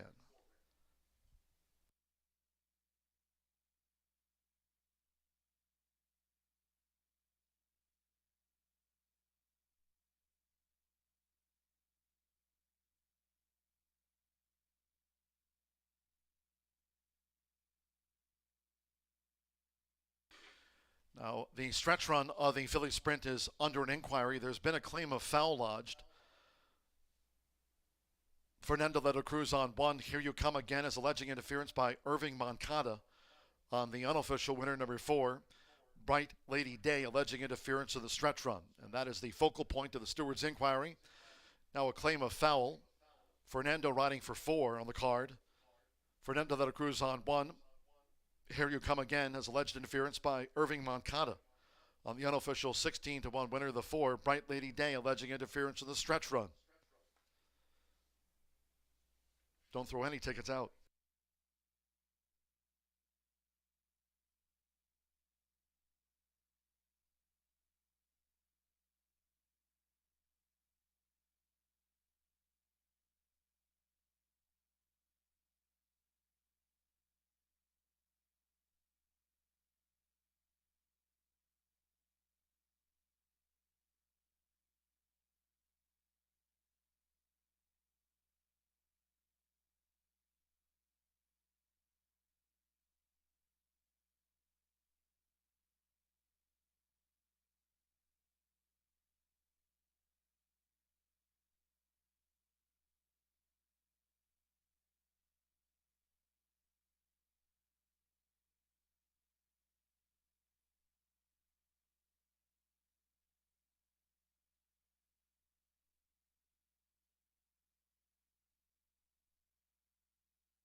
Your attention, please. Upon a review, number 4, Bright Lady Day has been disqualified from first and will be placed second for interference with the 1, Here You Come Again, in the stretch run.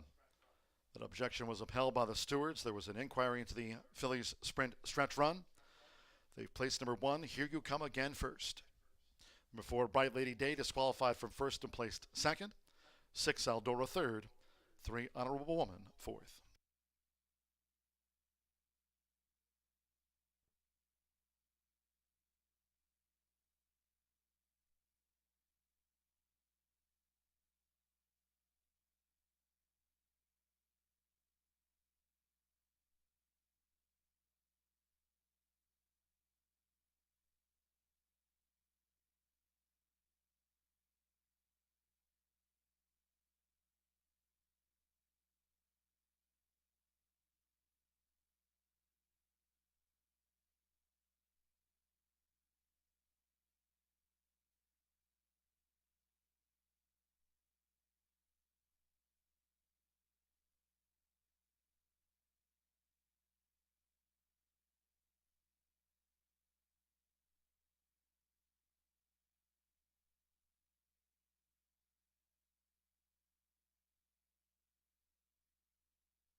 After the disqualification, that result is now official. 1463, 14 exacta after the reversal.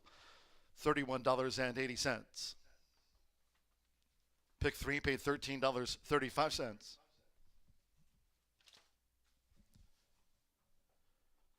$0.50 late fire 5, 7, 16, 20. 5 of 5.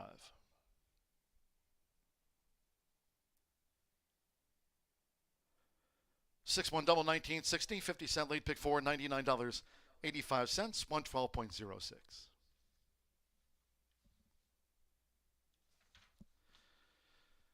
And the 10th race closing with the Julie Veltman overnight stakes over the 350 fast track scratch 4 Sweet Caroline. 11 It's a Rio Dosa Wedden draws in. The jockey Danny Martinez on 11 It's a Rio Dosa Wedden. We'll break from post position number 4. 3 Famous Lollipop, the jockey there, Juan Marquez, rides the 3. Overweights, 2 AP Tempting Sicaria, 3 over. 5 Classy Looking Chick, 5 over. 6 Zintacha Secret, 3 over. 8 JLA Hide the Shine, 3 over. 9 Tricks Is for Kids, 5 over. 10 Immediate, 3 over. And 11 It's a Rio Dosa Wedden, 5 extra pounds. Again, Danny Martinez rides number 11. And It's a Rio Dosa Wedden breaks from post position number 4. Exacta, trifecta, superfecta, 10-cent pentafecta, post time 6:53.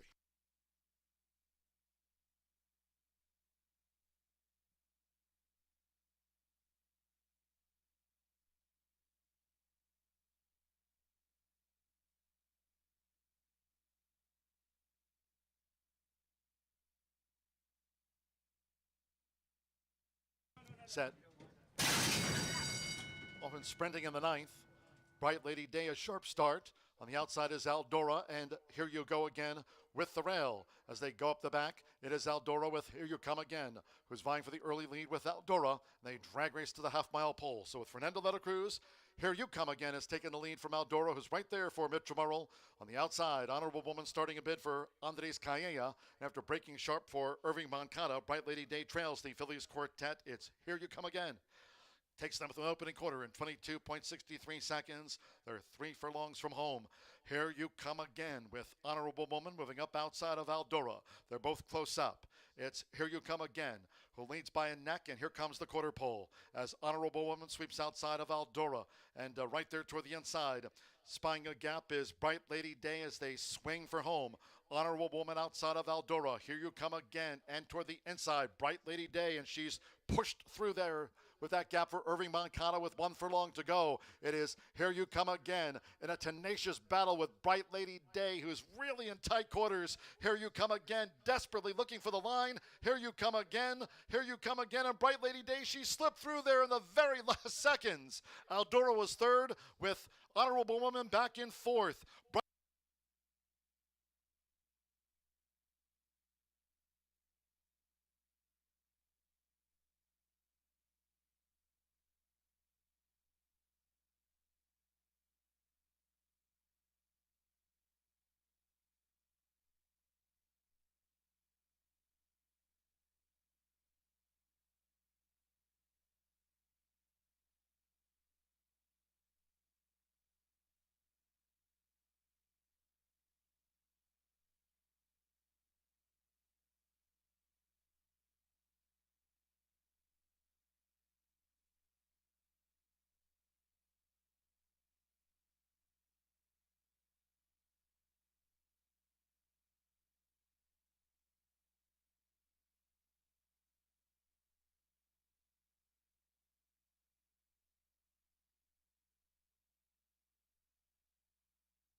We have a very nice field of 10 fillies running in today's finale. It's the 34,000 Julie Veltman Overnight Stakes. This season, Horseshoe Indy has honored some prominent horses and individuals that stand out in history, and Julie Veltman is the leading quarter horse female jockey in Indiana. From what I understand, 1,875 mounts, 243 wins, and over 2.7 million in purses. So we salute her, and we're going to do it with a really, really good competitive field, traveling 350 yards. Well, let's go to the paddock and take a look, and I'm going to begin by talking about breeder, owner, and trainer Ricardo Martinez, who will send out number 6, Sintacha's Secret. This filly exits a 5th place finish in the Paul Martin Overnight Stakes, which was run a couple weeks ago, sired by Habit's Secret. She also ran in the Blue River Derby, facing some very tough competition. It's hard to ignore Ricardo Martinez, who's 62% in the money. He's very good with his horses that, he breeds to Habit Secret. So you got to always look for a good effort from Ricardo in these situations. All right, next up for me is going to be number 5, Classy Looking Chick, who returns off a runner-up finish in a very nice feature that we held earlier this meet, the 85,000 Horseshoe Indy Classic. That was August 8th. She's a filly sired by Mr. Fulton, had a lot of success in Texas, Retama Park in Texas, and then in Oklahoma, and now just joining the barn of trainer Jesse Vasquez. She's undefeated at today's distance of 350 yards. I think that counts for something. And of course, she's going to be ridden by Jesse's husband, Giovanni Vasquez Gomez, who's always very, very good riding her trainees. All right, we'll go next to number 1, and that's You Can Kiss Judy's Booty. I have been a fan of this filly all meet, and she's coming up the ranks nicely. Recently, she faced really tough company in 2 Derby trials, including Cisco Beach, who was the fastest qualifier in the QHRI Stallion Service Auction Derby. That's what we're going to see, the final of that, this Saturday. So when you race, like I've mentioned before, you race against tough company, you can't win them all, and especially because she's fairly lightly raced. But of course, you know me, I love her pedigree. She's by my hero and Texas champion. Why do I go on and on about this? You guys are probably sick of it. But Kiss My Hawks, who was a QHA champion 2-year-old. Anyway, he's just produced some really good horses, and she's nice. She's fast. She's doing pretty good for owner-trainer Ron Raper. So give her a long look. She'll break from the rail. All right, now with the scratch of number 4, Sweet Caroline, that I should have mentioned in the beginning, we do have an also eligible that draws in, and that's going to be number 11. It's a Ruidoso Wedding. So draws in from the also eligible, but will break from post position 4, the number 11, but will break from an inside post, the one that was vacated by Sweet Caroline. Now she joins the barn of Claudio Barazza, whose runners are hitting the board at a spectacular percentage of 71%. She's got a beautiful pedigree. She was bred in Utah, and she's by Apolitical Jess. Had a troubled trip when she ran a couple weeks ago in the Paul Martin Overnight, but she has potential, and she'll be ridden today by Danny Martinez. So I'll go 6-5-1-11 in our finale. Good luck to all. Of course, want to remind everybody, come back and see us on Saturday, 10:45 first post, 12 races, trials for the John Deere Challenge, finals of 2 race, and the Bob Woodard Classic. So we've got a lot going on Saturday. Rachel and I will handicap them all and have some fun. Always a lot of promotions and excitement for the whole family on our all quarter horse days.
Stepping onto the track now for the 10th and final.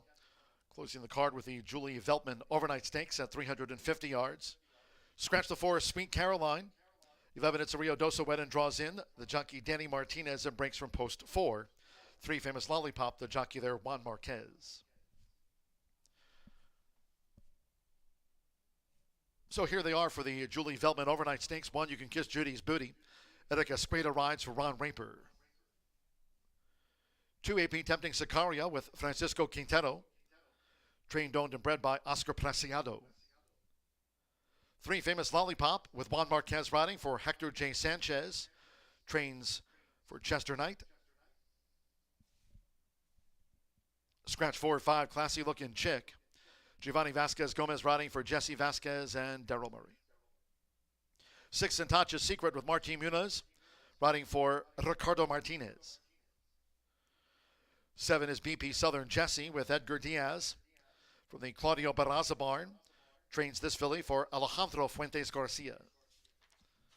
8 is JLA High the Shine. Esteban riding for Hector Sanchez and Chester Kite. 9 is Trixes Are for Kids.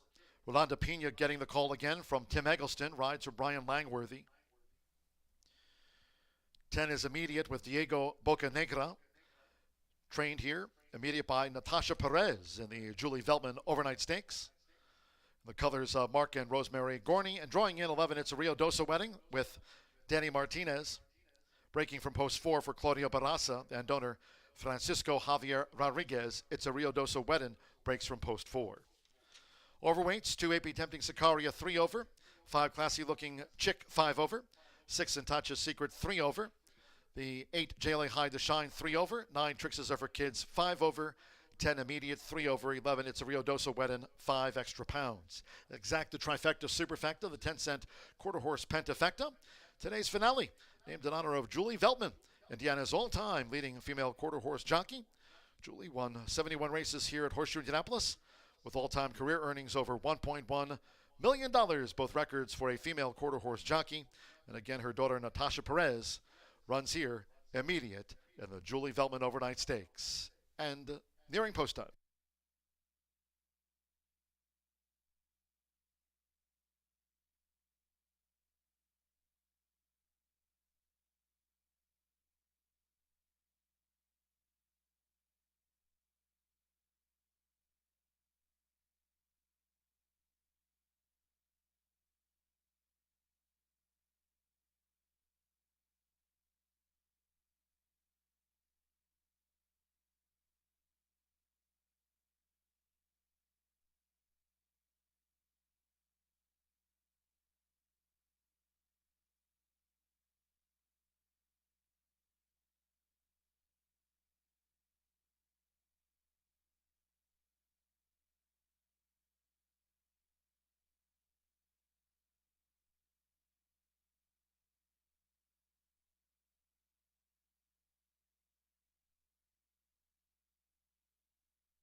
Natasha Perez saddling Immediate here in the Julie Veltman overnight stakes. Horses making their way toward the 350 yards start. Fast track, no wind here to close out the card at Horseshoe Indianapolis.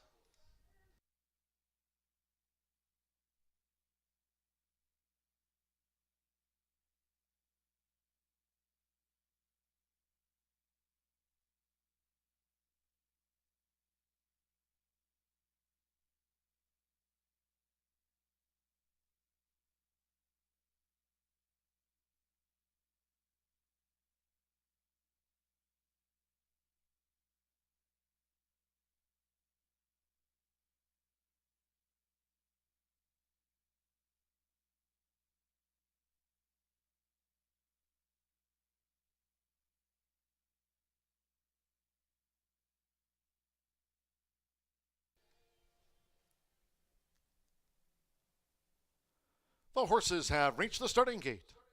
It is now post time for the Julie Veltman Overnight Stakes. Over the 350 yards to close out the card. Saturday all-quarter horse card here, kicking off at 10:45 a.m. Following the live racing action here on Saturday, the 4th Annual Fishing Derby. Hope you can join us at the weekend. So they're going in. Classy looking chick.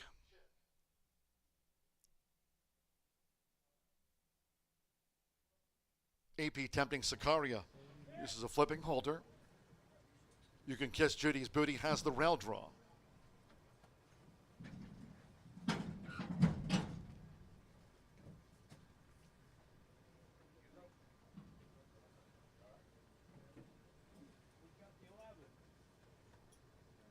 Sintacher Secret coming up. Juan Marquez with Famous Lollipop drew 3.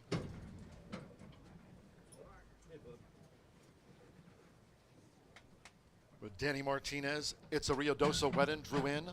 Breaks from post 4. Standing in the line is It's a Rio Doso Weddin. Famous Lollipop has moved into line. Waiting for JLA High the Shine. Trixes are for kids, and Immediate will be last.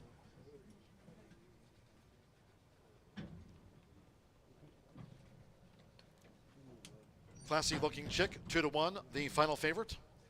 Giovanni Vasquez Gomez for Jesse Vasquez. So JLA High the Shine is in. Trixes are for kids, so stand by. One more for the Julie Veltman Overnight Stakes. Immediate. Diego Bocanegra for Natasha Perez. Last of the day, all in. Off in the Julie Veltman Overnight Stakes, and Sintacha's Secret rockets away. JLA High the Shine coming with a charge past the 220 toward the inside. AP Tempting Sicaria. You Can Kiss Judy's Booty has the rail. Immediate slugging in. They're close to home. Here comes Immediate with JLA High the Shine and Sintacha's Secret on the wire. Sintacha's Secret in a photo finish with right there JLA High the Shine. Very close between those two, and Immediate was also there at a driving finish to the Julie Veltman Overnight Stakes.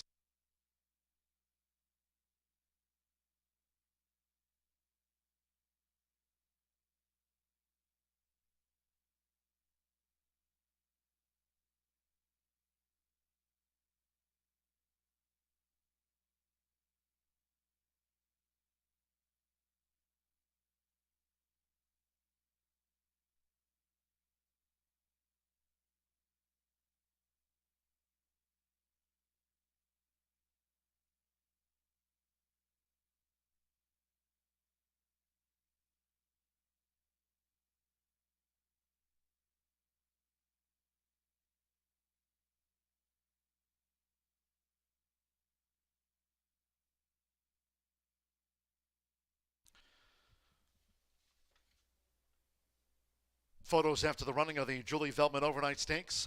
17.884 seconds for the 350 yards. Fast track 17.884. Stand by for the judge's verdict.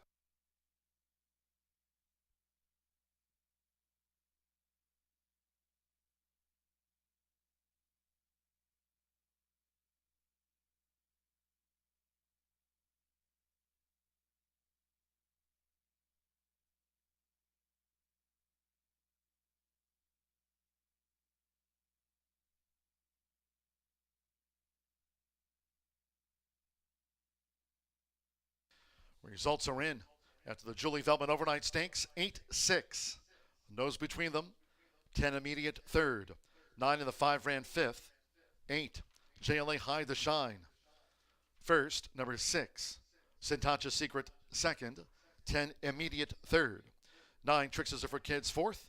And number 5 Classy Looking Chick fifth. 8-6. 10-9-5.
And the Murphy Trailer Sales winner circle, the 8 JLA High the Shine with Alberto Soda. JLA High the Shine is a 3-year-old sorrel filly by Mr. Piloto. Out of the first to shine mare, Miss Shiny Streak, bred in the Pelican State by Joni Gore. Hector Sanchez trains for Jester Kite. Horseshoe Indianapolis congratulates the winning connections of JLA High the Shine. Takes out the Julie Veltman Overnight Stakes, named in honor of Julie, Indiana's all-time leading female quarter horse jockey. Once again, Julie won 71 races here at Horseshoe Indianapolis with all-time career earnings of over $1 million, both records for a female quarter horse jockey. And Julie's daughter, Natasha Perez, just trained the third-place horse Immediate, who was right there in a good finish. And back at JLA High the Shine, a nose to the 6, finishing second in the Overnight Stakes, Santacha's Secret, and Immediate third. It's official. 8, 6, 10, 9, 5 for the quarter horse Pentafecta, $506 even. Pick 3, $29.90. 8, 6 Exacta, a nose apart, $45 even. 50-cent Trifecta, Immediate third, $106.70. 1-8 late double, $18.60. And the 10-cent Superfecta, paid $305.18. 8, 6, 10, 9 for the Superfecta. Trixes are for kids, finished fourth. And 5 Classy Looking Chick, fifth for the quarter horse Grand High 5. Fast Track 17.884 seconds for JLA High the Shine. Got up on the line in the Julie Veltman Overnight Stakes. That concludes our live racing program for today. We thank all that joined us here at the races. Cheers to all who tuned in. No live racing on Friday. Saturday, an all quarter horse card. And following the racing action here on Saturday, remember the 4th annual Fishing Derby, and that's stocked Infield Lake. Hope you can join us at the weekend. Saturday, all quarter horse card kicks off at 10:45 a.m. And there's that reminder. This coming Saturday, we'll close out the month with the 4th annual Fishing Derby. The top 3 anglers sharing in that prize money available here on Saturday after the races. We do want to remind everybody, just a heads up, if you're planning to join us here on Saturday, the 4th annual Fishing Derby, attention. All contestants must register at the registration table under the apron awning to participate in the Fishing Derby. First race post time for our all quarter horse card, 10:45 a.m. And those looking to register for the 4th annual Fishing Derby, registration begins at 3 p.m. this coming Saturday. And then following the all quarter horse card and Fishing Derby after the races on Saturday, just to remind everyone here, no live racing on Sunday and Monday for the upcoming start of a new month of racing here at the Shoe. That concludes our live racing program. It's been my pleasure from the broadcast booth. Track announcer John G. Dooley saying goodnight.